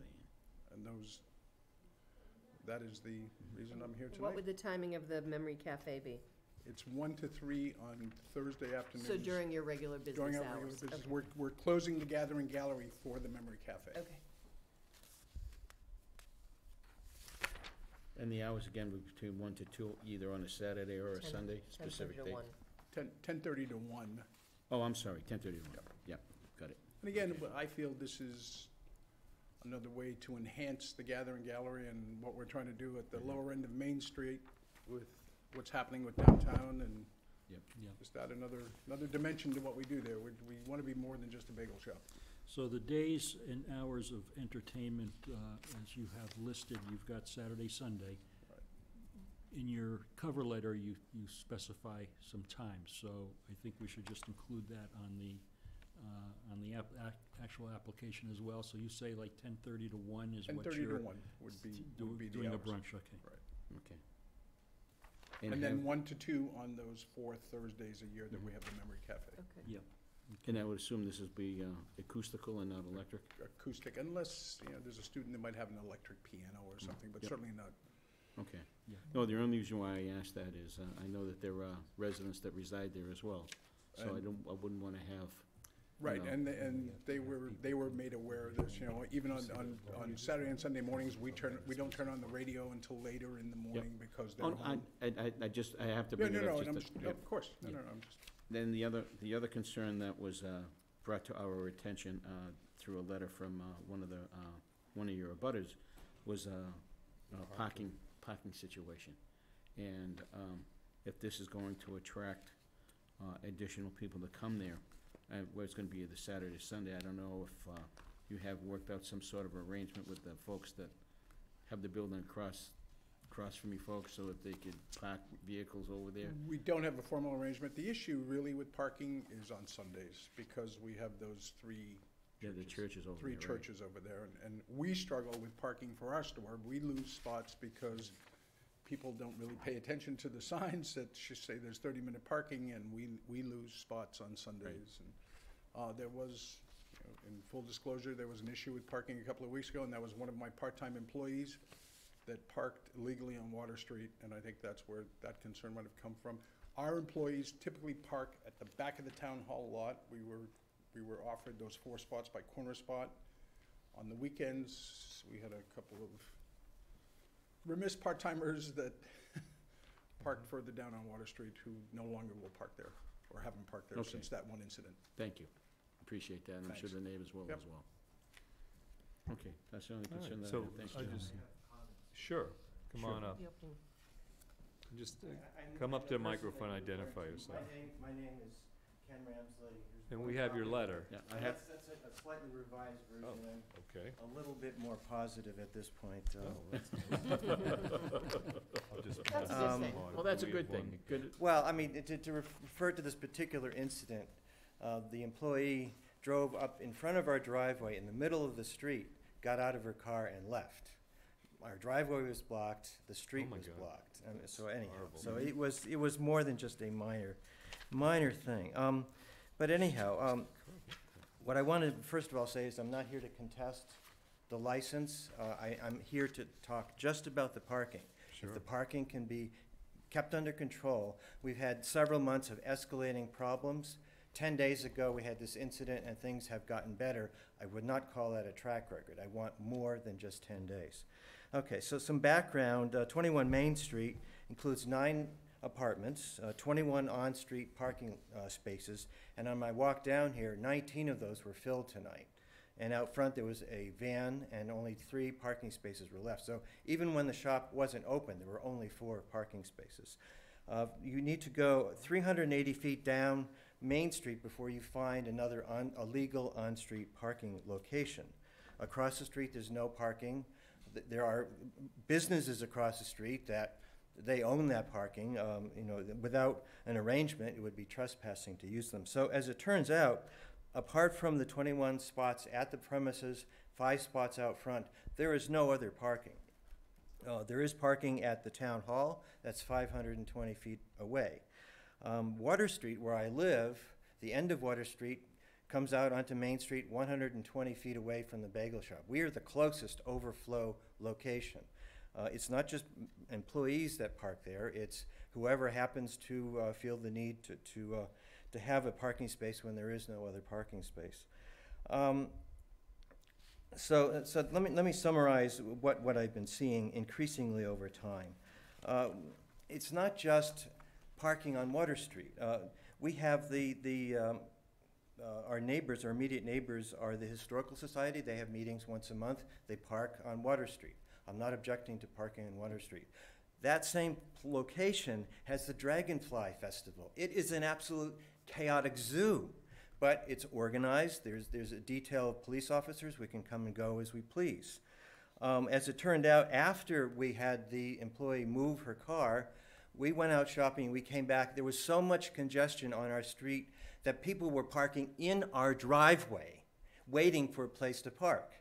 We couldn't get into our own driveway. So I have observed the following. I have observed cars parked on both sides of the road to the extent where a fire truck can't get through.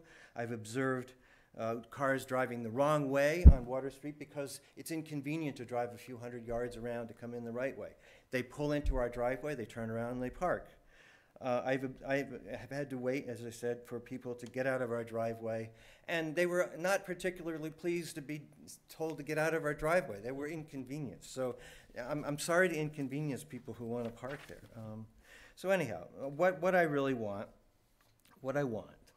is I want everyone to accept that things are better, but there is no real track record to that. Things are better with a situation where there's business on the weekend. Well, that's when people are home. So there's a conflict with having more parking when there's less parking available. So whatever is approved, whatever the parking plan is, and I don't have a sense that there is a parking plan, but if there is one, when there is one, it needs to be tested once to see if it works. Does it work? And if that works, we'll test it a couple more times. If that works, okay, then you can gradually increase the number of days that are allowed for entertainment. Start with one, do two, then maybe a few months, and then let it go. But at this point, from what I've seen, if you increase the parking, right now we're right on the edge. Right now it requires telling people to park here and there, and there's just a few places available on the weekends if people are home. This needs to be really carefully managed. So I would say be tentative in issuing this license. Issue it once, issue it a few times, and we'll continue to keep an eye on this. I don't want to be the kind of neighbor that complains. It took a long time for me to get to the point where I picked up the telephone and called the police. And I told the police officer, I don't want this person ticketed. I just want this to be, taken care of properly. So that's why I'm here, is I just want things to be carefully managed, step by step, and it'll all work out, I'm pretty sure, if we do it the right way. So those are my... Go ahead, thoughts or... Yeah, that's, Ken, that's very reasonable what you said. I feel the same way. I think you've laid it out, very, very well. I think, it's incumbent upon us to now manage it better, and, whether that's having the police department, patrol that during those peak times. A little more vigilant, and a little bit better enforcement on our end. I think, we spend a lot of time talking about economic development, and we talk about, how we want to grow that part of our local economy. And I think this is, part of that process. Dealing with parking is one example. I think we need to do a better job of lining the street in front of 21 Main Street. I think there's additional spots that can be gained there if they're lined properly. I think we need to do a better job of encouraging people to park at the municipal lot. It's not, and hopefully, my anticipation is, we're engaged in this downtown project, and once we have a streetscaping environment that's much more pleasant than it is currently, people are going to be more willing to walk, not necessarily need to park directly in front of wherever they're going. So I think there's a lot of dynamic here, but I think we need to certainly be sensitive to your situation without question. Yeah, and the way to do it is step by step, and not to make a one-year commitment or something. So can I ask you a question? Sure. Would you be opposed, or would you be in favor of one-side parking only? Yeah, I mean, I'm a little bit nervous about anything that it sets a limit on the street, because people do have guests and so forth. But yeah, if there's a car parked on one side of the street, you shouldn't park on the other side. I don't know how the signage would work for that. Yeah, I think we should decide. I think the problem is if you implement new rules and you're not able to enforce them or don't enforce them, you're just kind of perpetuating the problem. I mean, I've got some frustrations with this, and I've seen the pictures and everything, and it's not right what's happening on Water Street. I think a lot of it has to do with the churches, but a big issue, and I've brought this up, I think, to Ed, and I don't know if I've brought this up to you, Steve, but when 21 Main Street was permitted, it identified 10 spots to be used for the residences. And I don't know, the other spots you could assume would be for the businesses. Now, it's private property. If you have, you know, 15 cars associated with the residences, and they're taking up 15 spots at night, which sounds like It was pretty it's full happened. tonight. It was, You know, I don't know how we enforce that. yeah, well, We're gonna- I mean, the solution is not so much enforcement, but to have a workable plan. I mean, there is lots of parking around. An agreement with the people across the street on the weekends. There isn't that much, you make a contract that says, we will pay you I $50 an hour to use these spaces. I mean, there is a I solution. agree, and we have approached certain businesses, and, you know, I'm agitated to say that it didn't work with Okay. those negotiations with the business owner. Though I think something that we can address is certainly the issue of Water Street. Yeah. I mean, obviously, people are parking where they're not supposed to be parking. There's no signage on Water Street about no parking, right? There's right. no signage on Water Street that says Yeah. you can't park there. But I don't want to impinge on the Historical Society. They are completely reasonable in how they park. Well, how their does that- neighbors Right, and but so forth. you Yeah. could have parking on one side Well, yeah, of the street, right. right? I Well, think that- about, if you- I think about right. Spring Street, right? We've had this issue over by the Okay. boat docks for years, and we finally put up some no parking signs, Mm-hmm. and we now enforce it. It sounds like we need to start do something on Water Street and start enforcing some rules there in regards to parking. I have one more question, and maybe Mr. Greenberg can provide some insight. Because, you know, we talked about the number of spaces in 21 Main Street that are assigned to residents and to businesses. Now, I've seen cars that have remained snow-covered for weeks at a time. Right. Obviously not customers. Right. I unfortunately, Steve, I don't manage the building. I don't want to manage the building.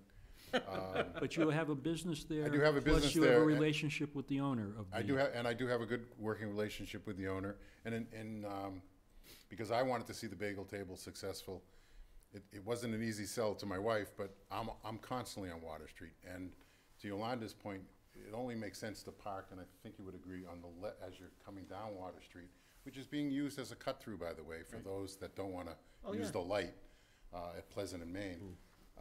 It only makes But sense it's to also park the on the left side convenient of the way to street, get because to that side of the street.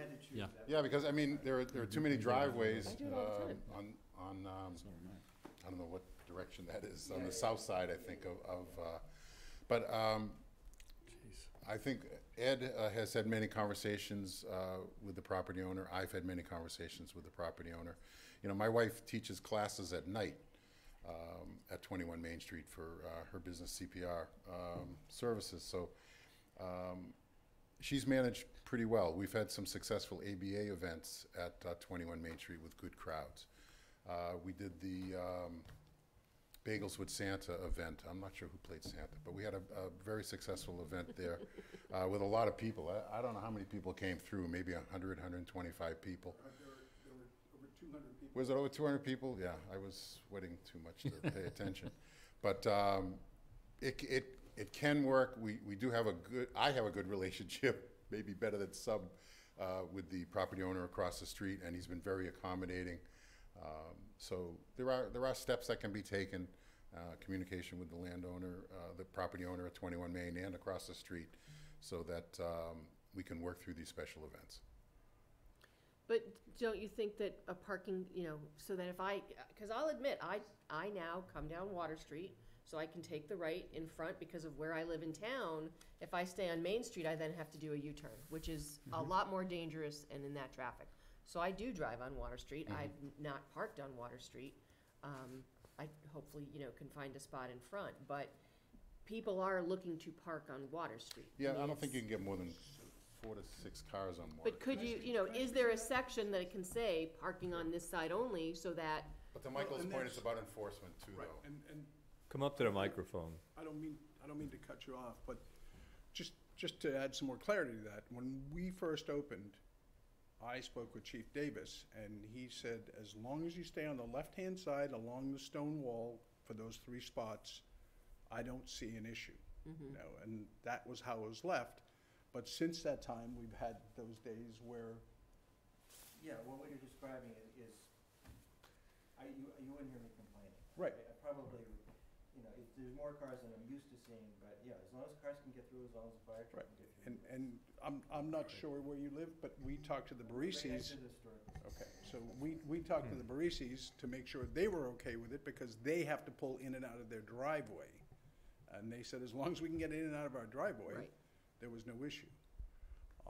And just one other point I want to make about the parking in the lot at 21 Main, is the fact that there are several nights a month that CPR Services has classes, so those might have been some of the cars you've seen there, saw The there building was tonight. dark, but Yeah. other than that. It's in the back, so it's hard to see. You can't really But see. really, Interesting. what we get more often than not there at night is the overflow from the events that the churches have during the week, because since the building was built until we moved in, nobody used that parking lot unless Steve was there during the day. So everybody from across the street is used to using that parking lot.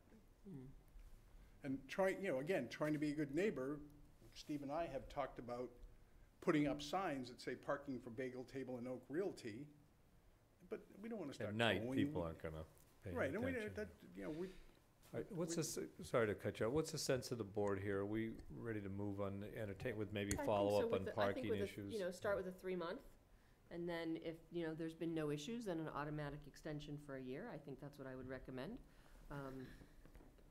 Is that pretty much? Yeah, and I can, as part of the traffic study committee, I mean, Right, we you can, guys we can can, take some I time. can provide that That's a good point, information yes. Yeah. and take a good. vote and do what needs to be done. And I think, one-side parking only would probably benefit that. It won't cure it, but it'll help the situation. So I think that's a great that's a suggestion that's a to step in the follow right up. Yeah, direction. to follow up with the traffic safety committee. Do not enter sign the building. Oh, yeah. Oh, well, there's a big, I think there's already. There is one. We've Yeah. got plenty of signs. Yeah. All right. I don't know if anybody can deal with people who decide that it's inconvenient to drive around the block, right? They've Oh, I already know. transgressed a certain level of capacity to make good Well, decisions. it was, But it really was All right, alarming. so I mean, make a Okay, motion. yeah. Did you make that motion, Yolanda? Yes, I will. I move that we approve the entertainment license for the Bagel Table for a Saturday and/or Sunday, 10:30 to 1, and one Thursday a quarter, with a 3-month, so from now until the end of June, and then at that point, we'll do a review of traffic, and if there have been no serious issues that we've been notified about, we will extend it through the end of the year. All right. Do I have a second for that? All those in favor of Yolanda's motion, say aye. Aye. Opposed, none, motion carries. Thank you. thank you, folks. Thank you for doing this. Thank you for your Want input. to take a break? We Sure. really Thanks. appreciate it. Thank you, sir. All right.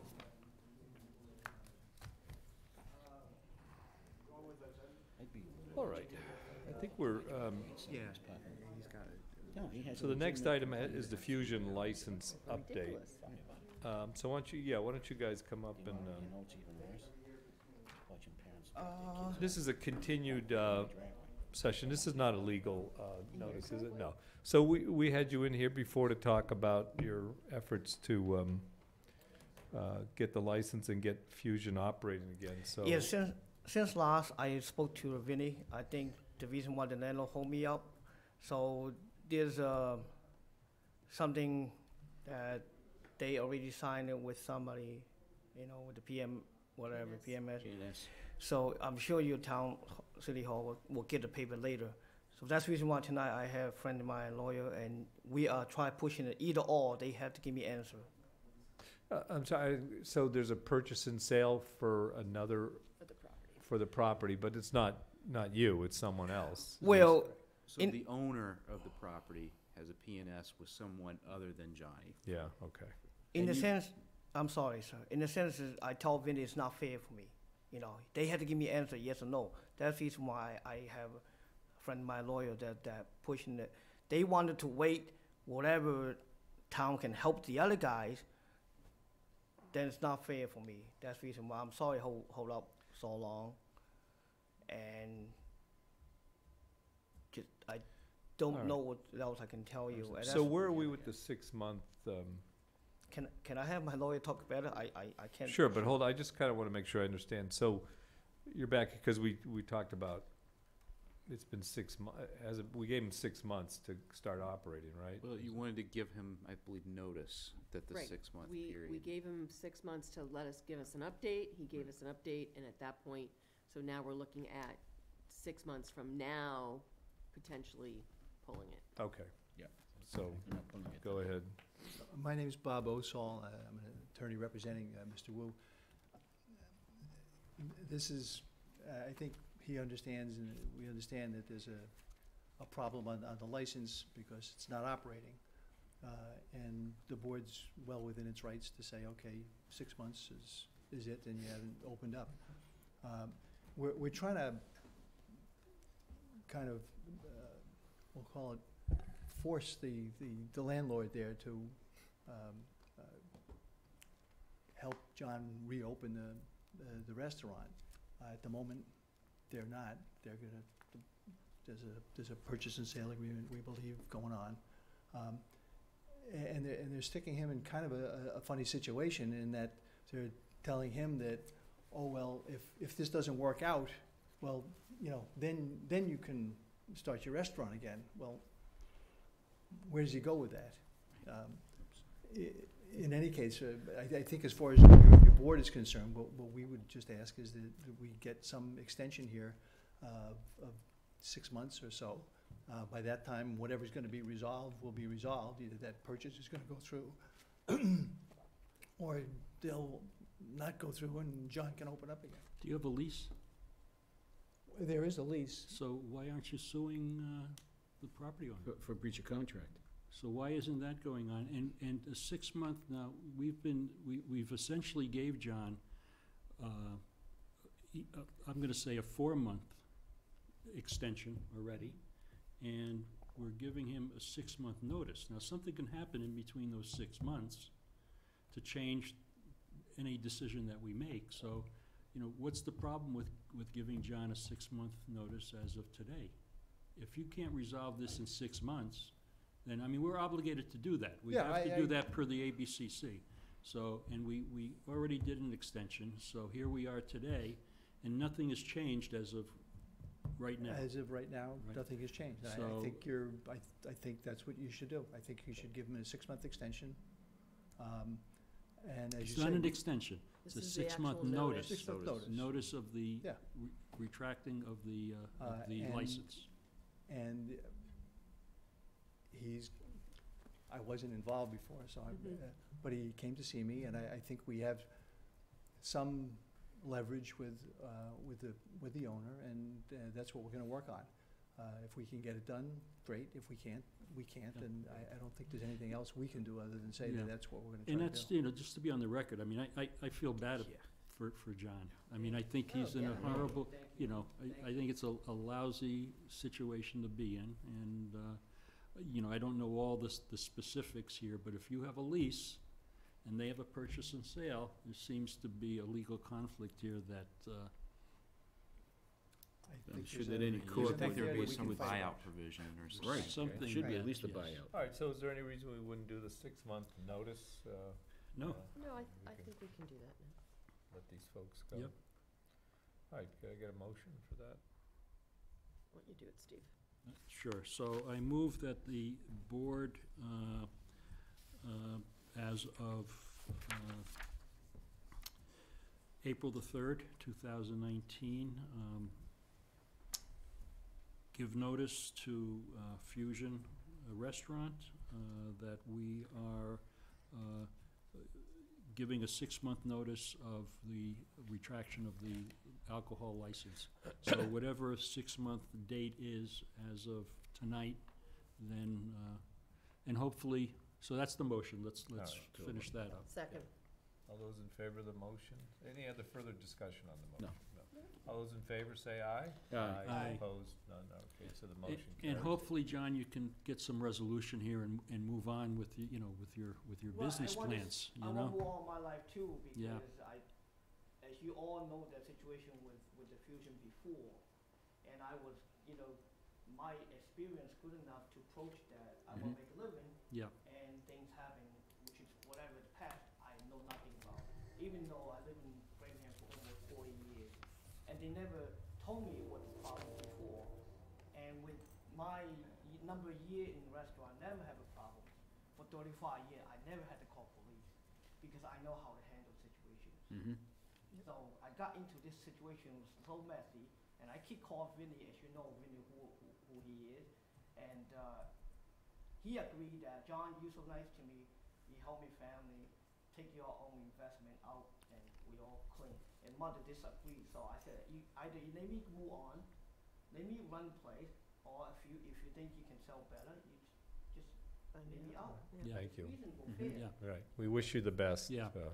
Okay. Thank Good you. luck. Thank you, Johnny. Thank Good luck. you. For trouble all You're, Oh, you're no. not troubling us I at all. wish it was otherwise.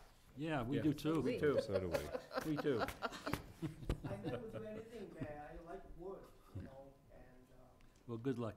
thank Yep. you so much. Thanks, Okay. John. Thank you. Thank you, That's Counselor. Oh, no, okay. no, Thank you it's- for your- sorry you had to Thank you. wait so long, but busy night. Yeah. Thank you. Bye. All right, so that gets rid of, that finishes with the hearing. So the next is Interim Chief of Police Vin Alfano. Is he? Yeah, yeah, Chief, He's back. Chief and Lisa's coming in too, All right, good. so. Hey, how you doing? Hello. Chief Ruba. Yeah. Good to see you again. Why, sir? Very nice meeting. Very nice to meet you. Yeah, Ashland. Thank you very much. How are you, sir? Not bad, only an hour and a half. That's all. Yeah, Chief Alfano's been on duty now, what, a couple weeks? 2 weeks. 2 weeks, so. See, it turned all gray already. Yeah, so, I'll let Chief Alfano, talk about his background. I think I've given you a pretty thorough history, but we wanted to use tonight as an opportunity to bring him here and introduce him to you and to the community. I think some of you probably already met him already, but he's already dove in, with full force, and has already, I think, made an impression and made an impact on the department. And with that, I would probably turn it over to the chief and just let him introduce himself. Well, thank you. First off, thank you to all of you for the opportunity and the honor to work with this department here in Ashland and all the town employees. And I've really just been so impressed with all the town employees that I've worked with, and extremely impressed with the officers in the police department. I've said this 1,000 times, and I truly mean it. There's such a wealth of untapped talent in that building over there that's just ready to burst out and to serve the residents of Ashland. So we've got a great team. You have a solid team over there, and I'm going to do everything I can to keep them motivated. And they're very, very happy about the new station. I can't thank you enough. That's something that is a real handicap for us right now, is working out of that building. Yep. So one of my major tasks is to really include all the staff over there, the officers, the dispatch, the civilian staff, in that process of everybody has something to offer as far as the design of the new station, the police part, in that building. And I've called for information from them, and so far I've gotten 5 officers that have sent me very detailed diagrams and drawings and reports of ideas for what they'd like to see in the station. So we're keeping that momentum up. I know it's a long process to actually design and build a station, but it's their building. They're going to work out of it, and they need it to work for them. I'll tell you a little bit about me. I grew up in Framingham, so I've had a lot of interaction with Ashland. We used to get the sand from my sandbox over at your sand pit. That's my first memory of Ashland. I had relatives that lived in Ashland that I visited weekly, and I actually lived in town for almost a couple of years. I rented one of the condominiums on Trailside Way with a friend of mine before I bought my first house.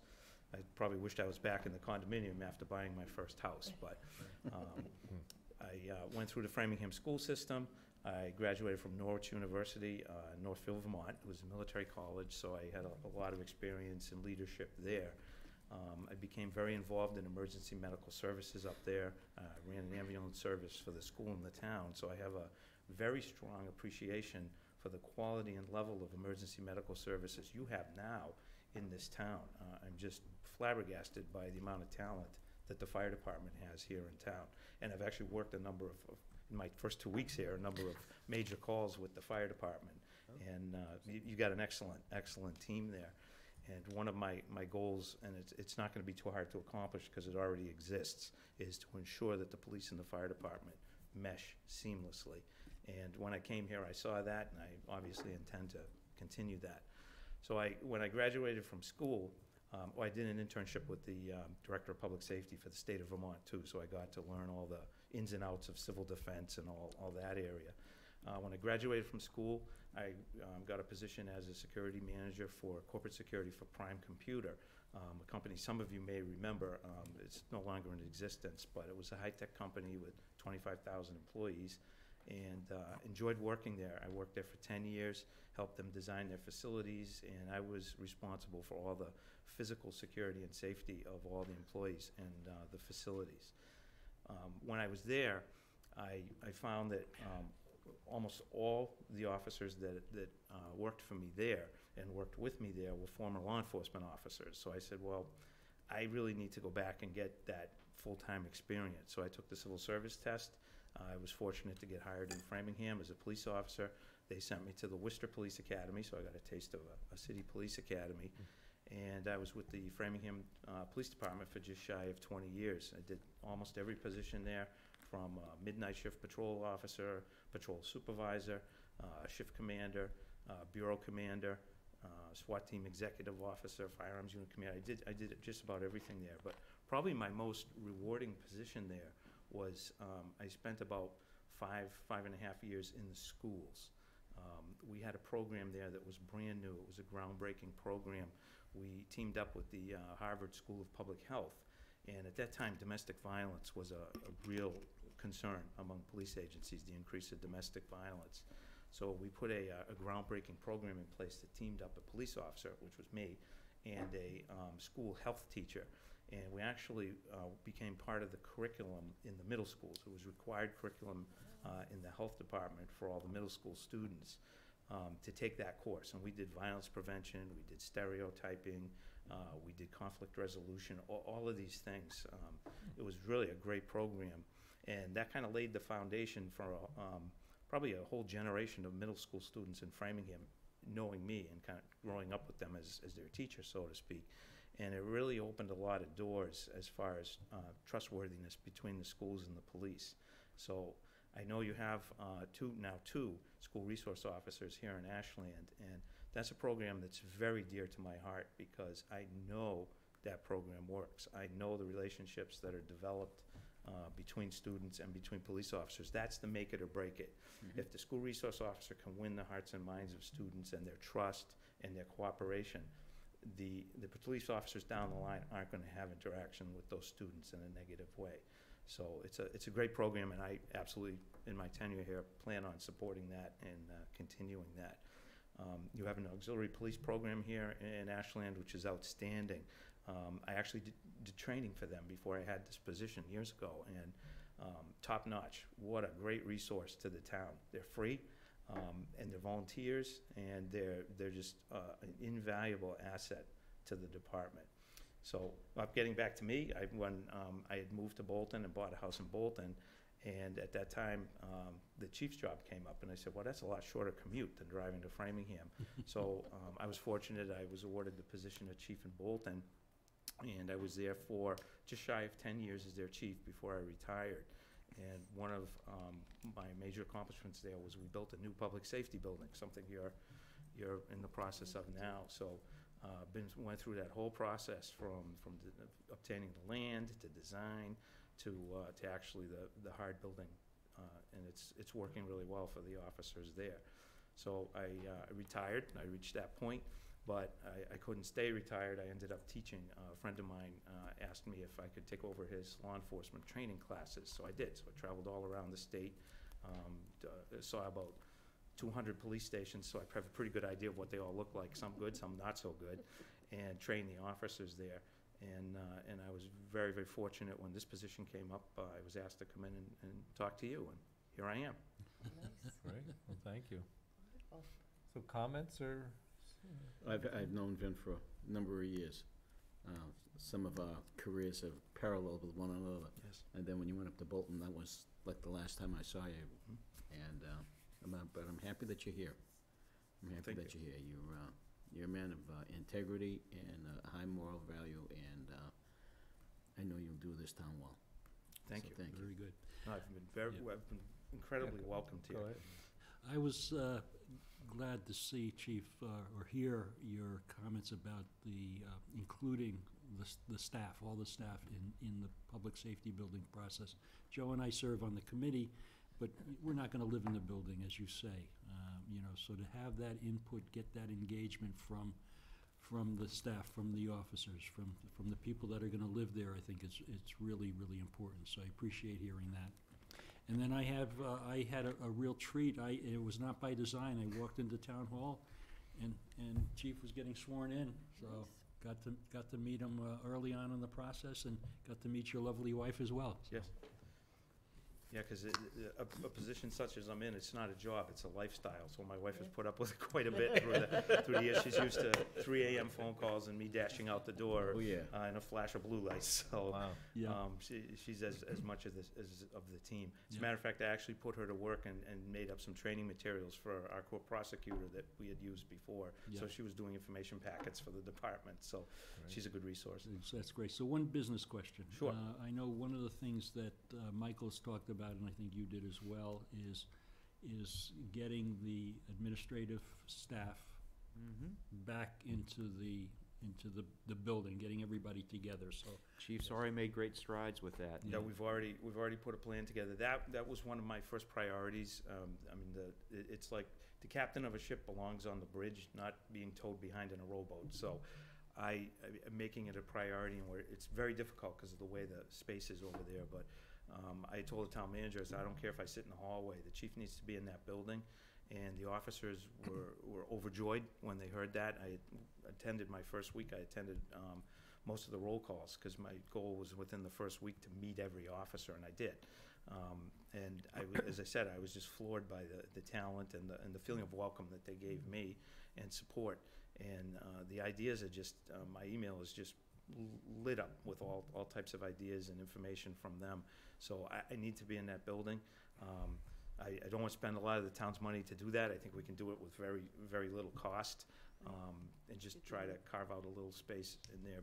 But that's one of my goals, and I'm hoping within 2 weeks to be in there tomorrow. Oh, wow. Yeah, I meet with the building's superintendent tomorrow. I haven't met him yet because our schedules have not matched, but I'm going to be meeting with him tomorrow, and you have to get back over there. You have to, because I'm losing weight running back and forth between two buildings. I know all the senior citizens in that project between the station and then, because I talk to them every day walking by. So very good. What are you doing tomorrow about 10 o'clock? Right now, I'm available if you have something. Well, you mentioned seniors. The Council on Aging has their monthly meeting on the first Thursday of the month. So I think they'd buy a breakfast.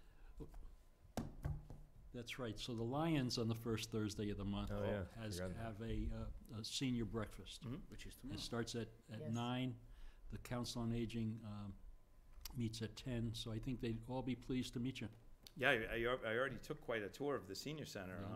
It's a beautiful facility. I even got to go in the food pantry, and I thought I was in a market basket warehouse. It was just it's amazing the outpouring that the community has with everybody. But definitely, I'll stop into those events. Very good. All right, Chief. Also, his first official day, there was a decisions at every turn training in the library, and the chief was able to go there and meet a lot of people from the school department, a lot of people from human services, and a lot of people in the community who volunteer and give of their time. So it's pretty efficient. Yeah. Don't ask me to remember all the names. I've probably met about 500 people in the past week, but again, just such a feeling of welcome that the community has given me. People have stopped me on the street. People have stopped in the station to introduce themselves, and I'm running out of business cards already. So it's just great. Everybody's really made me feel very, very welcome, and it makes me even more want to be dedicated to serving this town as best as I can. Well, thank you, Chief, and your enthusiasm is appreciated, and he's a very upbeat guy you picked, Mike. So we need that. Yeah, that's very good. It's what I do and what I've always done. Right, and that's great. I still love the job. My patch is what every other officer's wearing, so what they do, I do. Nice. Yeah, very good. And just to maybe remind us, what's the projected timeline for? So under the retirement laws, usually if you look at like a 40-hour work week, Chief Alfano is allowed to work probably like 6 months. So my initial goal was to get the interim chief selected, kind of set up and kind of get him or if it was going to be a her on their way. And then I would start the process of coming up with a process for the permanent chief. So I'm expecting probably in the next couple of weeks, I'm going to talk to Lisa about maybe putting, something together, start getting some information together on what that would look like. And you're pretty much committed to retiring in 6 months, is that it, basically? My arm could be twisted. Yeah, there's a thought. Okay. Yes, it could. All right. Well, thank you. It's been a Thank you, pleasure Chief. meeting you. Thank you Chief, very much. and, Very nice meeting you. I can assure you, you have the best of the best across the street. Great. Well, Great. thank you. Thank you very much. Thank you. Take care. Thank you. All right. So, thank you. And I just want to apologize. I know people have had to wait a long time, so we're a little behind schedule. All right. Thank you, Lisa. All right. Hi. Go ahead. I think we're going to have to move beyond 10 o'clock tonight. Why don't you make that now? Make that announcement now so we don't have to. We got to get to the warrant and all that. I could use like a nice candy bar right now. We have to start bringing some. You need something. I'm ready. Hang on, I'm ready maybe to it's here. drop. I didn't eat supper yet. No? I went right from church to here. Same here. Some candy? Stations of the Cross. I'm on Maybe it. we ought to have a selectman slush fund for am I on camera? Yes, you are. Sorry, that's us, Lisa, not you. All good. I realize that it's very late. Yes, I've Oh been to my. a We number start of these that with a little meetings. goofy at 10 o'clock. You thought it was 8:10 Mountain Time. It's been a long day for everyone, and I can tell you, I love HR more than anyone, but HR at 9:30 is it's a challenge. So Well, fortunately, you have a short commute. it's true as one of the That's best right. benefits here. Yeah, yes, very good. So my plan, due to the time, is to just kind of run through it really fast. You guys all have Sure. copies of it. You might have certain things that you want me to talk more about. I could go into detail on any of these things and have a nice, passionate discussion with you. You're welcome to come to my office anytime and have that discussion, or I'll come meet you anywhere to have that. But my plan tonight is just kind of go through it as quickly as possible for everybody's benefit. I can't believe there's still people in the audience. Bless you. Okay, so human resources. These are some of the big words: collaborate, advance, recognize, elevate, serve. You'll see that I love these little acronyms. You notice that stands for CARES. That is a big thing that I do in HR. It's all about caring for the staff. So generally when I think about HR, it goes around the standard employee life cycle. We set the organization up, we bring in the right people to do it, we make sure they're trained and knowledgeable and they get good feedback, that they can set good goals, and when the time is right for them to move on and us to kind of change things up, we make sure that we can transfer that knowledge. So everything kind of goes through the standard employee life cycle. So the first 6 months, it's kind of a lot happening. And really the goal of all of this for me at the beginning is to just redefine what HR is. A lot of people think of HR as this legal, paper crunching, benefits producing, payroll paying facility. It's not just that. I mean, we have to do that, but HR can be much more. It's really getting the most use out of the staff as we can, making them as successful as possible. So the first thing I did was kind of refocus our mission, changed our mission statement up a little bit, and there are some key words that I really focus on in this particular mission statement, and some of those words that you'll see are strategic. You'll see partnership, you'll see collaboration, you'll see engage, cultivate, support, foster, anticipating, and the big one is championing. Championing the career and the professional growth of the staff that we have here and allowing them the best opportunity to be successful. So we really kind of focus our mission on doing all of those things. We have some core values. The first is there are facet values. We focus on our customers. We act as a resource. We champion employee development. We encourage communication, and we celebrate teamwork. So that's kind of the core values that we make decisions on and base our actions on. So staying current, we have done some work with HRIS, the HR systems, onboarding, trying to set a new onboarding program. Of course, I've had to meet everybody and make connections with them and deal with existing issues and new issues. The important part of that is providing a confidential sounding board, making them comfortable enough with us to come and talk to us and brainstorm solutions, individual meetings with staff. And then this has been a big one. I have weekly office hours. So once a week I go to a different location throughout town and I just have office hours there. I do my homework out of there, and they gives them an opportunity to come and talk to me if they have an issue. It also gives me a chance to kind of see what they're dealing with so that I can provide them some better support. Also doing some compensation analysis. We want to make sure that we're competitive, and networking regionally. I continue to work on job descriptions. They're still a little bit scattered, and we want to make sure everybody's in kind of the same format. That affects our ability to recruit and elevate, which you'll hear about shortly. Contemplating training opportunities and working on individual training plans. So we're kind of working through what that might look like. And then really starting to have some serious succession planning discussions. People are afraid of them. Nobody wants to have them. What do you mean? I don't want to lose my job. But that's not what succession planning is. It's, thinking about where you're going and how it's going to move and what will happen for the town if you get a new position. Maybe you get promoted. Like, what happens with your current set of knowledge, and how do we move through that? And that matters for every single position, regardless of how long you've been in it and how long you plan to stay. Recruitment. So this has taken up a lot of my time. In the 6 months that I have been here, I've hired 20 new employees. 15 of them are full-time. It's probably a little bit more than that.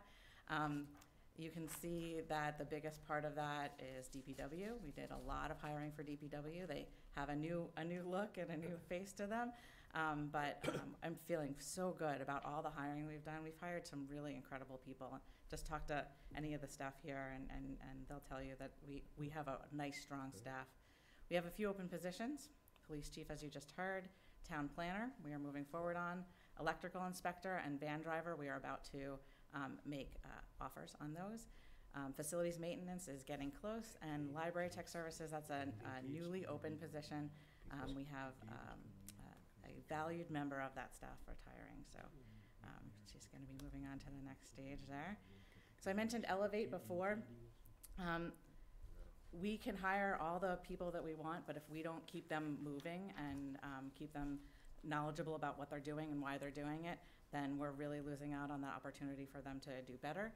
So of Elevate, here we go again, evaluating long-term goals to enhance the value of Ashland Town employees. So this is all about feedback, continuous feedback. I'm sure you're all aware of the annual performance review, and you probably think fondly on it and look forward to it every year. Yeah, we'll go with that. It's been found that that's not so valuable, that things are forgotten. Maybe you do something really great at the beginning of the year, and then people forget about it by the end of the year. So continuous feedback is really the best way to go. Somebody did something, you want to get it recognized. You want to say, hey, that was great, and let's do that again. So continuous feedback and focus on goals, setting goals. Where do you want to go? What do you want to do? And how does that fit into with what the town is trying to do? Right now, we're trying to do them every 2 months, every 2 to 3 months, because that gives you the most frequent feedback without it getting kind of out of control and in your face every day. And they're very focused. The more frequent conversations allow you to say, this is the problem, and we're going to fix it, or this is working really well, and keep doing it. It gives the employee and the supervisor a chance to think on what successes have happened, where we need to focus or improve, status of the goals, project status and follow-up. And it also gives the employee a chance to say to their supervisor, hey, I need this support. Like, I'm really trying to reach the school. I can't do it without your support in this area. So that's an important conversation to have, and often gets left out of annual performance evaluation conversations. And finally, from an HR perspective, back to that legal paperwork, it provides an official, valuable, and detailed account history of kind of what's going on. So we can always look back and say, look, this person's had a history of great performance, or look, we've been talking about this for months on end, and we really need to have some improvement. So here's another one. After we make sure that they know what they're doing and what their goals are, we want to give them the tools to kind of have some more success. So this is Advance at Ashland, Developing Varied and Necessary Competence. It is a training program. We do it in collaboration with all the various other trainings that are happening.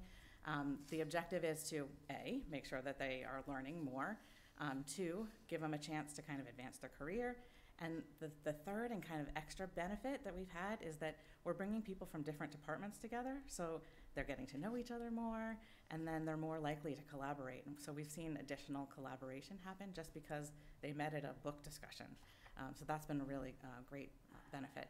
Through FY19, right now, all town staff are open to them, and we're keeping the trainings very general. You'll see in FY20 we're going to switch that up just a little bit. They're weekly. Every week there's a training. Everybody knows on Wednesday afternoons there's a training going on. There are 4 tracks. Some topics are just general management. Some are wellness related. Some are technology. And then insight, which are hot topics in Ashland government or municipal government. Just stuff that people might be specifically interested in about our town.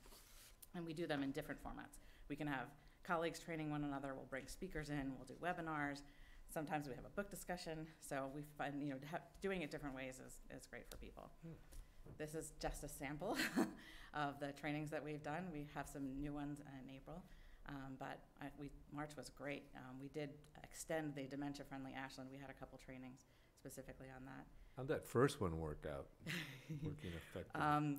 It actually ended up in a really good, so that was my first one. Oh, really? So that was my chance to kind of see how people were feeling about the staff relationship with boards and committees. Oh. We're going to have to do that one again because I think there's a lot of opportunity. You see, I'm an optimist. There's a lot of opportunity there. We actually listened to a webinar that existed, and that got kind of boring, and it just turned into a really good discussion.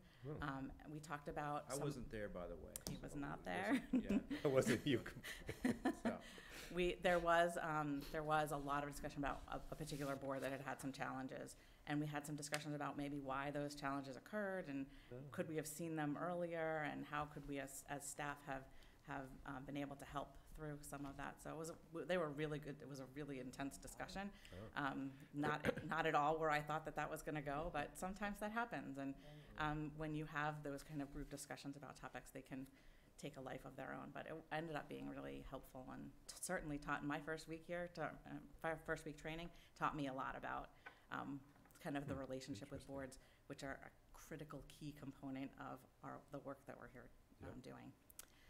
Any other trainings here that you want to hear more about? I'm happy to talk about any of them. Yeah, just in terms of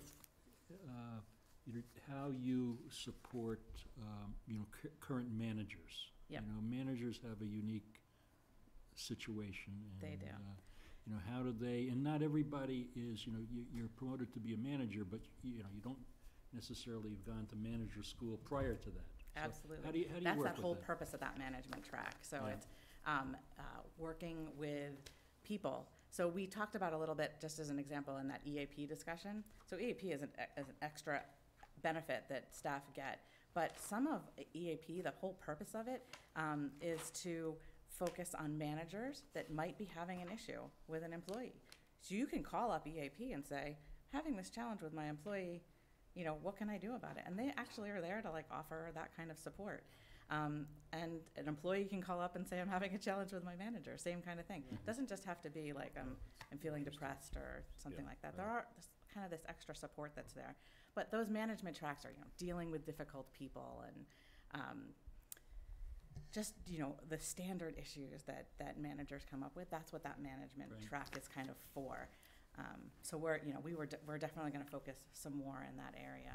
We don't have a lot of managers that are managing big groups of people. So you have, they're managing one or two or, a small group, which is a different kind of management than when you're managing a whole big group of people. So they'll vary. The trainings will continue to vary along that track. That's great. Thank you. Good question. Good. Any other ones that you want to hear about? I strongly suggest the book, The Happiness Advantage. It's will make you happy to read it. And we had a great book discussion on that. All right. So here's one of the kind of standard things that I have to do in HR is collective bargaining. I'm sure you know all about this because you've helped approve a couple of them. The agreements were expired in last June, and DPW and fire have signed MOAs, and we've moved along. We are very close on police and clerical. So I think I just want to get them done. Or in less than a year, we're probably going to start discussions on the next round to kind of get ahead of it. So right now, we're just trying to get the basics out, and then we can work on some of the real juicy stuff starting next year. Benefits. Every employee loves benefits. Taking up a lot of my time has been this health reimbursement account. So that I spent a lot of time doing that, and that's taking action there. We've offered a lot of wellness opportunities, physical, cooking classes, all kinds of fun stuff like that. Today was the kickoff of our U Market, our wellness and benefits fair, which sounds like it went pretty well. I got some good feedback. We had all kinds of fun things there, acupuncture, the sourdough people, reflexology. So it sounds like it was a good time, and we had pretty good attendance. I will have to say that I am looking forward to expanding that really into the schools. So that's kind of the next thing. I was going to stop you for just a second. Motion to go past 10 o'clock. Second. All those in favor, say Aye. aye. Aye. Opposed? Sorry. Okay. No worries. I guess. I get it. We continue on. So anyway, that's one of my goals is I would like to bring them in. They were invited, but there's a lot of potential for us to be able to support the schools in a bigger, bolder way. So I think we can do more with them. Tickets at Work. This is just an example of one of the kind of discount programs that we're doing. It's open to all Ashland employees and volunteers, so it's going to be open to all of you as well. Nice. We just need to find a way to kind of market it to all of you. But anyone that's related to the work that we're doing here in Ashland can go to Tickets at Work, sign in with our Ashland ID, and they offer all kinds of discounts. Ticket discounts to shows or amusement parks, movies, whatever. So that's pretty great. And then we're working on a local discount program.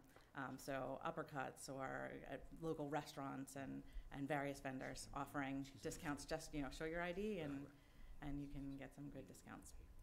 Nice. So just real quick on my FY20 goals, record keeping. So we need to review every personnel file and make sure it has everything it's supposed to have in it and take out the stuff that doesn't belong in there. And ideally, we're going to start to scan some of that stuff in and make it more electronic. Not everything we can scan in, but some of it we can. Equal pay audit, that's a big topic right now, is just making sure that we're compliant. So we need to look at all the positions that we have and make sure that we're managing them well. Non-union wage scale. So all of our unions have wage scales. We do not currently have one for non-union members. Having a wage scale is really great. It allows transparency. It allows someone to think, okay, I have a place to go. There's not the unknown of, will I get a raise this year? There's not the unknown from the administrative side of, like, how much is it going to cost us this year? There's just a lot more knowns that way. So kind of putting that together. In advance, in the training program, we're going to add once each quarter a department training. So a specific training for finance or specific training for DPW. And that should help them kind of learn more about their own industries. We're going to roll out Elevate fully. Right now it's kind of in its test mode. So we're kind of gathering feedback and making sure everybody understands. But that'll fully roll out and have due dates and all that fun stuff in FY20. Department performance management. So now we're talking about evaluating you and your performance, but also evaluating the performance of a whole department. How are they doing compared to how they were doing last year? Are they setting goals? Are they moving forward? It's a different topic, and it does need to be addressed. Also, we want to get an intranet going so that employees can have access to information about anything that they need, and we can kind of share information with one another. HRIS, again, this is the kind of systems for HR. There's a lot of work to be done here. There's a lot of features in our current system that we're not taking advantage of. So we're going to move forward and do a little bit more with that. Succession plans, as I mentioned. Starting to prep for the next round of collective bargaining. Workers' compensation analysis. That's where are we really spending our money, what's costing us money, and can we put training programs or other various kinds of programs in place to kind of save us some dollars there, because workers' comp can get very expensive, so we want to keep our eyes on what's costing us. Taking a look at the culture of the town, right now, I don't know too much about the actual culture. It seems like we have a lot of people that are excited to be here, they're excited about what they do, but they don't really feel like a part of the bigger town. They don't always see kind of how they play a role in that. So doing a culture analysis to see if there's anything that we can do to kind of bring that all together. Because again, as we collaborate and work together more as a team, we're going to be able to accomplish a ton more. And the last thing is to kind of expand benefits. Again, these kind of local benefits, national benefits, looking carefully at health insurance and other insurances that we offer. Are there things that we can offer that cost the town nothing and that give a great benefit to our employees? We really want people to feel like, I'm excited to be an Ashland employee. I'm so excited. I feel valued, and I feel like this is worth it, and everybody should work for the town of Ashland. So last, I just want to say thank you for giving me this opportunity. As you know, this is a big thing for me, being able to make an impact on my own town. I also want to say thank you to Jen for welcoming me and kind of teaching me the ropes as we get through this. Michael, you have been a great supervisor. You gave me a long enough leash to take a couple risks and try some new things, and that allowed me to do a lot of this. The department heads have been super welcoming and very respectful and helpful. And last, my team in HR, they're fantastic. I wouldn't be able to do anything without them, so super thankful for them. Great, thank you for all the help. Thank you. Do you have any questions for me? Pressing questions How long have you been here now, Lisa? Is it just over 6 months? Okay. Yep. Yeah. Great. It's amazing that we operated as a town without HR for so long. And, to look at this presentation, it's just incredible. I think it's great that residents get a chance to see kind of what goes on behind the scenes, really. There's infrastructure in town. There's, obviously pipes and wires, but there's employees that are working, that aren't always, people just take things for granted, I guess, is what happens. So, I think this is Municipal great. HR is really becoming very complex. Yeah. For so many years, it was the town manager's job, or whoever, he or she assigned it to. Yeah.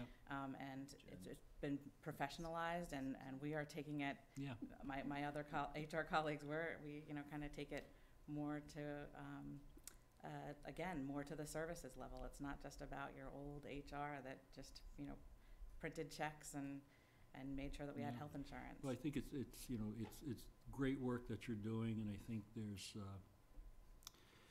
I think residents need to, we need to present to them the fact that this is not the Ashland of 20 years ago, or even 10 years ago. Or 5. Or even 5 years ago, Right. So the strides that we've made as a community to improve, the services and the programs, I mean, it's a result of folks like you, of Jen, that people don't always know what they do day in and day out. So, so good work, thank you. Greg, who is our first HR person, and what I really like, and I got to talk to Lisa separately before this, was that I feel like she took what Greg did as our first HR director, and she took what he did and was able to take it to the next level. And I think it's been nice to see, and certainly keep it up. And this was a great update, I think, for the community to see it and understand, to Steve's point, what actually is going on in Town Hall. I mean, that's the important thing, that they understand the value that they're very getting. busy. Yeah. Lisa, do they still do exit interviews? So we do them. Okay. Right now, I'm doing them in a very, not a formal way. Yep. Because I personally haven't seen the formal way be super successful. People get all nervous about them, and then they're afraid to share information. And if you can make them more casual and more relaxed, we get a lot more good information out of them. Yeah, Right. I do have to say, Lisa, I'd love to be a fly on the wall in that one workshop there about working with boards and committees. Oh, well, maybe we'll invite you to the next one. Yeah. Maybe we can get you to present at the next one. I'm gonna be in the Love back to, taking notes. love to have that discussion, absolutely. Yeah, that's a good one. Interesting. All right, do I just close this? Yeah. Don't worry, that'll make it shut off. Thanks, Lisa. Drive Thanks, carefully Lisa, I going home. appreciate you Thank you, coming Lisa. in. Thank you, Lisa. Yeah, we know Six-month it's a long drive, anniversary. so be careful. No, I know. Yeah. Oh. Good Thanks. night. Yeah, thank you for your patience. I know we're very late. Thanks. All right, so now we're in the Board of Selectmen priority project, town manager priority project update list. So, Michael, you want to Sure. kind of go So I'll through just, that? I'll start off with a couple of items related to the Rail Transit District. And I believe UGC, I believe, Rob, you've indicated that you're okay with them coming at the next meeting to kind of present an update as to Sure, where they that'd be are great, kind of yeah. in the process. That's great. I think we all realize that, a May town meeting, potential zoning change is off the table. I do know that they have been doing some work, and they, just want to give an update on where that is. Has it gotten any better? No. I think, also, I want to mention that, one of the things that we've talked about as part of the Rail Transit District is a portion of the Upper Charles Trail.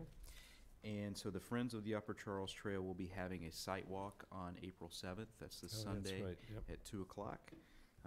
I'm anticipating being there, and it's going to be that section that goes the old trolley bed line. So, looking forward to going that and seeing. Where is that starting? And It's a good. I don't know if we're going to start on Magunko, if we're going to start off the MBTA access road. So I'll get some clarification. There's no place to and- park on the MBT access road, so. Everybody seems to make it work, so I don't know. But we'll find the best. On a place. Sunday, you could probably park at the Sunday you can park if they know MBT it's gonna station. complain. Well, a lot of people usually pull in to the fields, so we put no Yeah. parking signs on the street. That's what I'm saying, So there's they no. pull into the A lot Field. of the people field park area. up at Scherer, Mm. actually. Oh, really? Yeah, And walk Yeah. down. and walk down, yeah. So with the public safety building, so we're finalizing everything with the owner's project manager, and then we had a good conversation with HKT just to kind of clarify some of the scope that we're looking into with regards to the design and engineering, and so they're getting a price proposal based on that information. We doing any road trips? I'm not anticipating doing any road trips right now, but Okay. it's, nothing is scheduled, Joe. Let's put it that way.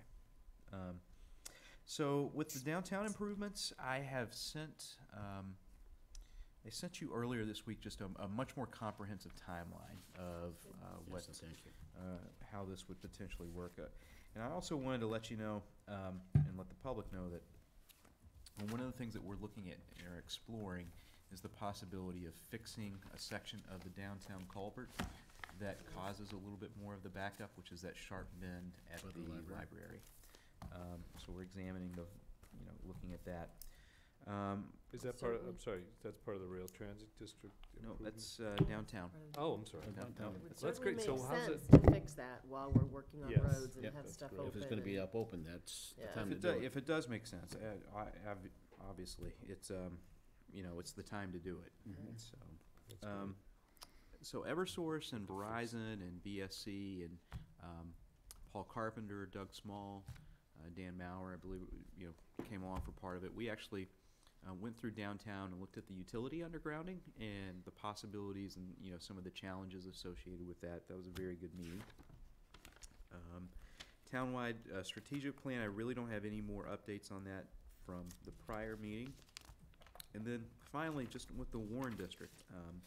So I've included as part of your backup material, 3 applications for 3 of the properties of the Warren District that Dave Foster's put together to the Massachusetts Historical Commission. And I included them. I thought they were very comprehensive. I thought they were very well done. Dave has had extensive discussions with them in terms of how to do some of the things that need to be done in a most cost-efficient way, an expeditious way, but still maintaining the, the historical, the ability to place it on the National Register. So I hope you've had a chance to look through that, and I think you'll agree he's done some good work. Yeah, so, Yeah, yeah, it's very absolutely. nice. Let Dave know that he really did a nice job. I saw him the other day, and Yeah, said my piece with him. Yeah, so I will say also, so the barn is going to be demolished? Yes, Is so that- we're posting, we're looking for bids to, demo and remove the building, leaving the silo.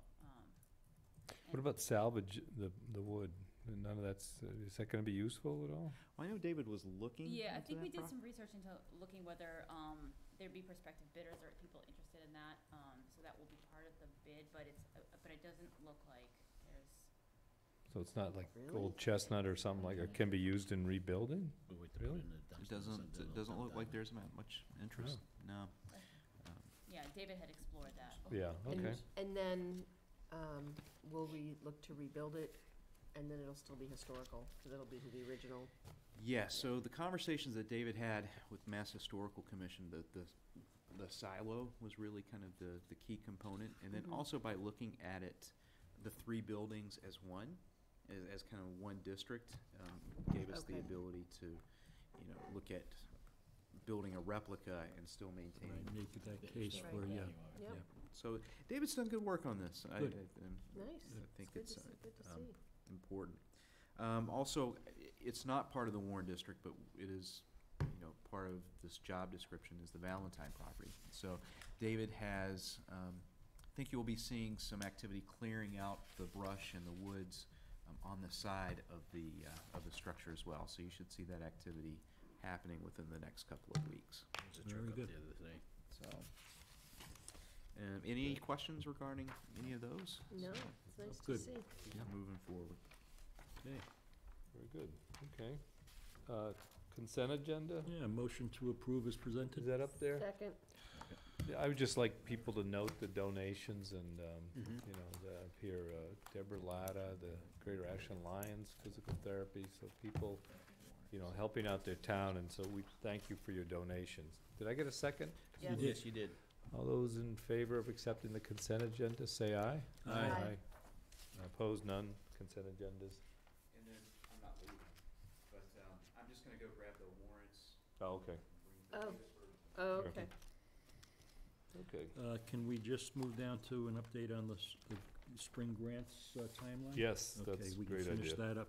So, the BAA grant, spring application program ended over the weekend.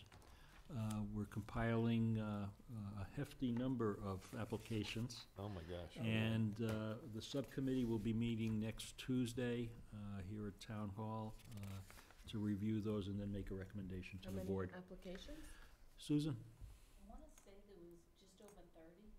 Wow. So we have a fair number and a fair amount of dollar requests as well. So, we do have our 50% rule that we've been Right. maintaining. So I think be it's tough, fair to huh? say that we're going to be, Having to decide. well, we'll probably decide more on the lines of, not fully funding applications. Because I think, from our experience, I think we see a lot of value in most applications that come Right. through, so. Great And- effort. And on the Yeah. applications that came through, if there are people who have applied before, did we get the rationale as to what they spent it on or the impact that they made? Was that So, seen? I did do that with all of them that came in before I left for vacation. I did tell Steve today that there was a number of them that did come in while I was away.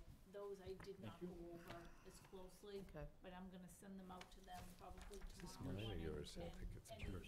Anything that they need additionally to review it, I can. Thank you, sir. Yeah. Great, thanks. So our intent is to meet next Tuesday. We'll make recommendations to the board for the 17th. And you're ready to send those out? Are they ready to be sent out to us? The spreadsheet's all updated, I just have to scan the documents. Great, okay, thanks. All right, so there's that item. Will we get a copy of that prior to the meeting? Yes, Yeah, you'll get the PDF of all PDF. the applications, yes. Okay, so that was the spring grants timeline update. So, close and post 2019 annual town meeting warrant and also the election warrant is the next. Okay, go ahead, Yes. Michael. So this is, I mean, this is about the earliest I think we've ever been able to close and post the warrant. We've been somewhat fortunate in that we don't have too many articles this year. I've gone through all of them before, but the last version you saw had some, or at the last meeting, I should say, there was some language missing with the articles, so obviously we've filled that in. And if you want to, we can just run through them again. So Article 1 is Here Town Reports. Article 2, bless you. So, wait a minute, Mike, just so here town reports, so we're gonna, should we have a discussion of what reports we'll recommend? Or I know we talked about the Sustainability Committee doing their report. Are there anything, I'm looking at the, everybody about town reports in terms of things that we think are important to report on, or the town manager's message, or things like that? What do you guys, what are folks thinking? I mean, I usually... No, go ahead. Usually I try to provide an update on previous warrant articles and their implementation. And then we do have the Sustainability Committee that'll be doing a presentation. Anything else? Now, if someone else wants to give, like, how does the process work? If a chair of a committee says, gee, I want to really give a report, or what do we? So the moderator is usually very, firm, I think, in terms of, vetting the necessity of having it at that point in time, and also is very, very firm on the time limit, and then also making sure that the information gets presented to him in enough time. The only thing I could see which might be beneficial is a brief update from the Public Safety Building Committee on where things are at. It's something that we passed at town meeting, and possibly the Mendez Feasibility Study Committee. 2 to 4 minute update from each of those might be beneficial at the beginning of town meeting. We can do that. If they want to, we'll do it. So I will talk, I'm probably going to talk to Adam later this week and figure this out. Article 2 is fiscal year 2019 budget adjustments. Article 3 is the fiscal year 2020 budget. Article 4, the capital plan. Article 5 is establish an economic development special revenue account. That's the meals tax that we have discussed before. Yep. Article 7 is the transfer to the OPEB trust. Before we go any further, Yeah. I know the meals tax distribution fund is gonna go to this group, but we also were using some of that money for other programs. Is that money gonna be still there for those other programs? For the seniors? Yes, Okay, as well, when we discussed it last time. I just wanna make, okay, thank you. Yes. I didn't mean to interrupt you. No, that's okay. I just kind of recognized an issue with the version that I presented to you. So, excuse me. No yawning. Article 6 is, so this is the transfer of funds from the proceeds of the Robert Hill Way sale to the Affordable Housing Trust. Oh, we don't number have an 6, we Article don't have 6. it. That's Right. the issue. Okay. that, Oh, okay. Okay. Alrighty. I'm like, what? Apparently it was 2 pages and I can't Yeah, copy. you're also missing the language for the home For rule the meals petitions, tax. yes, so. So Article 7, again, is the OPEB trust. Article 8, amend the agreement for the South Middlesex Regional Vocational School District. That's just some changes made to account for the change of the town of Framingham to the city of Framingham, and then also just kind of cleaning up some of the old language. The last agreement was done, I think, in the 80s. Article 9 is the annual consent article. Article 10 is the annual consent article for community preservation funds. Article 11 is... That's missing as well, Yeah. is that right? Yeah, so you're gonna see, I think, the odd number pages, or maybe it's the even No, it's number odds. pages. Yep.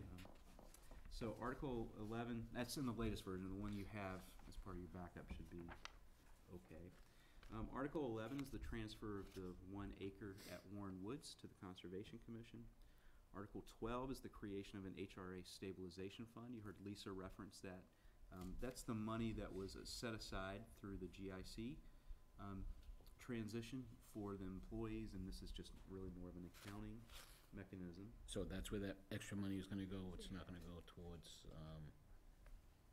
give back to the employees or anything? It would be, this is how you would do Okay, that. okay, got it. Article 13 is, the accept statute and amend the bylaw for the fingerprinting statute. And then Article All 14 laughing. is, Rob St. Germain mentioned it at the last one, is the illicit discharge connection prohibition. Or is that for the missing? Yeah, stormwater it's missing. bylaw. So was that in or out? Illicit? That is dis- in. Yeah, That is in. I was And that afraid is of the that. end really? of the 2019 That's it? annual town meeting warrant. Yeah. Wow. Do you That's a foresee shorty any, do you for- Oh, really? foresee That's any, good. oh, no, because we're closing it tonight. You could close and post it tonight. I'm surprised. I thought there would have been another one. And when are we gonna do the divvying up thing or discuss that? We can next do that meeting? at the next meeting, Yeah, the 17th. When we get a full, complete, Yeah, Yeah, we get okay, a real, sounds good. So, easy looking. motion to close and post? Second. All those in favor of closing and posting the warrant, say aye. Aye. Aye. Opposed? No. Motion passes unanimously. Very good. Giving you a hard time. And then we have also the annual election warrant to Let's sign look at that. as well. is that finalized in regards to who's on it and all that good stuff? Yeah, I'd like to at least go through. Yeah, let's take a and- close that'd look be at good. it. Yeah.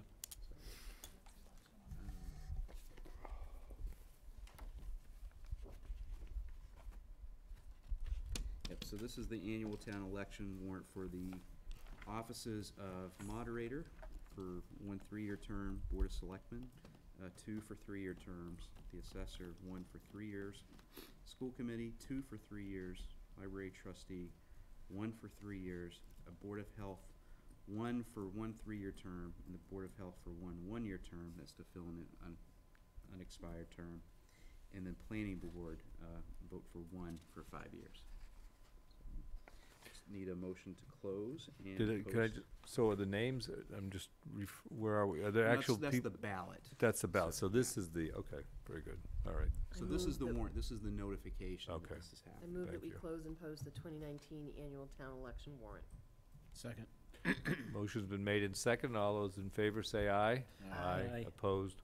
And motion passes unanimously. Thank How you. many of those positions are contested, Michael? It's a good question. I can eyeball it. Contested races. One, Selectmen and planning. we'll have to do the agenda meeting. that's correct. Yes. So selectmen and Yeah, planning I don't board know. I was have thinking, contested well, races? Yeah, that Contested would races. work. I'd be around, Okay. yeah. Just the usual schedule. Yeah. All right. I'm sorry, where are we here? Town manager reports. We're getting to the finish line here. Yeah, so just an update on the town planner position. We're continuing to interview candidates. Have one candidate who I'm hoping to have meet with a couple of members of the planning board next week. Oh, that's nice. Hopefully that will go well. Just have to give a shout out to Amanda, who has been pulling double duty as both the assistant planner and the planner. She's really done a great job, I think, handling both of those roles over the last 4 months now. Update on Pond Street, I don't know, I'd probably defer to Yolanda on that Sure. one. It's the tip. So I attended the MPO meeting the last 2 Thursdays, so last week and the week before. When we went to the first one, they were looking for an update on our right-of-way plan. We put a little pressure on Green and Mass DOT, and our right-of-way plan was supposed to be submitted by this week. Green, Paul Molesky from Green attended the second meeting, so he gave a really good update. So right now, we are still on target for 2020. Oh, great. So Someone that asked has me not someone asked changed. me They that haven't question moved today. us. That's great. Good. They haven't moved us. And then part of that, in going to the MPO, as I said, when we were talking about the quiet zone, we are now, or we will be hopefully, on the tip for the quiet zone in 2024. It's about a $1.2 million project. I've never seen Dave, who is the chair of the MPO, laugh. When I was giving my remarks on the last Thursday, I said, and please consider us, and if you find an extra $1.2 million in an earlier year, we'd certainly be more than happy to move forward a year. I'm not expecting that to happen because there are a number of projects, not ours, but other projects that are going 50% over budget. Oh. And they're moving stuff into outer years, so. But things are still moving forward, and you know, we just gotta keep the pressure on Yeah. Green and Mass DOT to keep moving forward. Do we still have funding set aside? Because I know that we were given some monies and they haven't Yeah, sunsetted, and that's right? what I want to continue to Oh, advocate for the federal, from the, Right. for the So quiet six- zone? Right. Yeah, the $600,000 Okay. is, even though it has to flow through the TIP process, those are funds that are earmarked for Ashland, so, we'll keep Right. we need to make sure that Okay. that is good.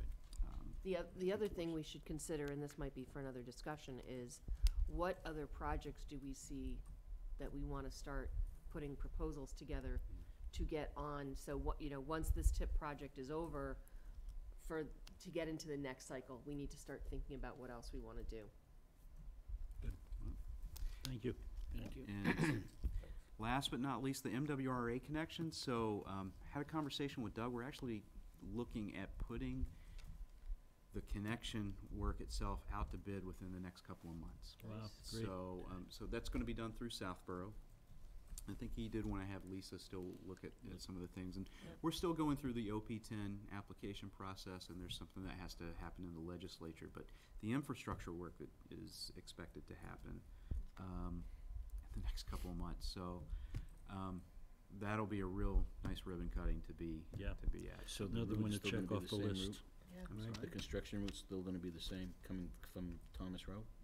Yes, and if, you know, I don't know if you remember, we actually upgraded the pipe Right. along, we've already done that infrastructure upgrade along Oregon while and ago, Oak, yeah. and hardly heard anything about it. So kudos to Doug and his crew for. Yeah, I think they did a good job managing Good. it. Nice, all right. All right, thank you, Michael. That brings us to board reports. So, Joe, you wanna Okay, start? I know, I know we're running a little late, so I'll be real quick. Last week, I had a nice conversation with a gentleman who's lived in Ashland for a number of years, raised his family, and got actively involved in some sport programs, specifically youth basketball. And I want to give a shout out and a congratulations and in his retirement. Vinnie Hanrahan had served as a coach and as the president of the youth basketball for 32 years. Wow. He's finally stepped down. They finally got somebody to take his place. Wow. And he said, it took 32 years. He says, I've been waiting and waiting. He says, and finally we got somebody to do it. So Good guy, congratulations, yeah. Vin, and thank you for all your effort and all the work that he put in behind the scenes in getting that program and keeping it and maintaining it. And kudos to him and to all those that are involved in that program. It's getting bigger and bigger. And finally, my wife and I were finally able to enjoy the AEFI for the first time because we weren't on vacation, and we were able to participate, and it was a blast. Did you guys go this year? Yes, we It was did. it was a blast. Yeah. It was a lot of We had fun. a good table. Yeah, yeah. We missed you, though. Yes, we did. We missed you guys. We did get to go see Pat Metheny that night, so that was. Very nice. That's a better That was trade-off cool. for sure. That's a Okay. much better trade-off I for would sure. have, you know, that would have been a tough, yeah. Yeah. I'm with you on But that's that all I one, have, Linda. and kudos, I know they raised a lot of money, the other night, and, the Lions had their annual porchetta for their fundraiser.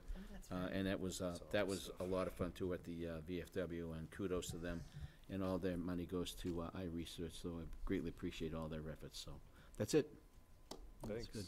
Well, good. Yolanda? So, yeah, I'm sorry to have missed the gala. Like I said, we had tickets to Pat Metheny that we booked like 6 or 7 months ago, so. I did get to go to the pancake breakfast, I don't know, last week, 2 weeks ago, I forget, that the Boy Scouts did. It was very well done. It was always fun. And of course, I've already updated you. I've gone to 2 MPO meetings in Boston the last couple of weeks, so hopefully we'll be good there. And that's really all I have. It's been busy otherwise. Very good. Pancakes were nice and light too, by the way. The pancakes were Yeah. good. They were very good. So, yeah, just a few things. I just wanted to extend the sympathies of the board to the Scotland family. Bruce Scotland and his wife Sue. Sue passed away on Tuesday, and Bruce and Sue have been very active seniors at the community center, and active with the Friends and the council and so on. And Sue has been sick for a very long time, and finally succumbed to her condition, and so we extend our heartfelt sympathies to the Scotland family. I had an opportunity, Lisa mentioned the dementia-friendly training program. I had an opportunity to get trained on Friday, and it was really done, a couple of hours, but, you know, completely eye-opening awareness, and that's really what a lot of this program consists of, is awareness, education, understanding of what a patient and a caregiver are going through. So it was well done. Woman that does the trainings, she's outstanding, and so the trainings are gonna be, I actually also attended the ABA meeting last night and gave a short presentation about the program, and, you know, the goal is to get businesses trained as well. Places like banks, convenience stores, restaurants, and so on. So that's moving along. I attended, along with Bonnie and Antonia Jaskovich from the Cultural Council, we attended on Saturday the Community Arts Advocacy Day program, and it was really, really well done. It was hosted by the Franklin Cultural Council, and they brought in some really, really great people to speak about, you know, fundraising and grant writing for small organizations, but they also spoke about public art, and they also spoke as well to cultural districts in general. And, you know, I know I've talked about cultural districts several times, and it's something that I'm continuing to pursue, and I think it's, we have an opportunity to, I think, leverage the downtown revitalization project and create a district, get a recognized district at the same time. So I'm sure you'll get sick of hearing me talk about this. So. Well, and also maybe do some good public-private partnerships where we can get some private businesses and arts and stuff. It's very critical to the participate, process, is the private sector. Yeah. So it's key to it. So it's a good thing. Yolanda mentioned earlier, Lions Breakfast is tomorrow. The senior breakfast at the community center. It's the first Thursday of the month. And then lastly, the farmers market, the Ashland Farmers Market is hosting their last indoor market of the season, April the 6th at the middle school, 9 a.m. to 1 p.m. We've got a full assortment of, we may not have a lot of fresh vegetables, but we have a lot of vendors. We've got a full house. We've got a number of community organizations participating, sustainability. The Green Up Ashland is participating, and there's a program at the high school about Out of the Darkness, and it deals with suicide, and so they're going to be represented. Apparently there's a walk coming up, so it's, and this is a high school group that'll be there as well. So, so that's the Ashland Farmers Market, Saturday the 6th, the middle school, from 9 a.m. to 1 p.m. And that's it. This is our last meeting before the marathon. Is there anything we? Well, we do need the to say? marathon breakfast. Yeah, so what, good let's call. remind folks of that. What is that, this Saturday? When are A we week doing from this? Saturday. It's the Saturday before, right? Whether we have the 13th. breakfast. So it'd be like April 13th. Here you go, bud. April what, I'm sorry. April Saturday, 13th. April 13th, because the marathon is April 15th. Then we have it 9 o'clock at TJ's. Yeah. That's always, and Yeah. do we have a, there's always a great group, and do we want to, how many do we have this Well, we got time? that nice email from one of the runners. Oh, yes, that was right, Very that nice. reminded And me. Susan does a great job Yeah. really putting it together for us. Yes. Well, I opened it up and told people to respond with how many people they wanted to bring, because it seems like everybody always wants to bring their spouse or their kids or Yeah. whatever. Yeah, no, So I that's have to good. go back and look at the number, but I do expect a little more people this year. Yeah. Good. It's great, it's great. always, That's Yeah, fine. it's It's a good nice. thing, it's a fun always a thing. a Yeah, fun it is. thing, yeah. We'll have a nice All right. continental breakfast. The only other thing I had was the planning vote. Michael, do you, Yes. a number of people did try to register the town for this planning vote. Do you know how it turned out, or what we ended up doing with that? Talking about the building? Yeah, the building Permit? codes. International Building Code Yeah. one. So, I mean, we, as the town, we ended up signing up for it. Yeah. At your direction, but it turned out that, I believe, so sustainability had registered Yeah, as well. I And saw then these as it started emails. evolving, I was like, so what exactly is this? Yeah, that's right. And so we're still, you know, getting some information as to that. I mean, if anybody could just register and say they're a government entity. Yeah, it was kind of interesting. Yeah. diffuses, I think, some of the legitimacy of the Yeah. Yeah. That's interesting. So we ended up, people associated with the town of Ashland did like 3 registrations. Yeah, we might have 20 people on, you know. Okay, Our well, 4 votes ballooned. it'll to be an 20. interesting process. All right. All right, with that, I'll take a motion to adjourn. So moved. All those in favor, say aye. Aye. We're adjourned. Thank you all. Thank you. Good night.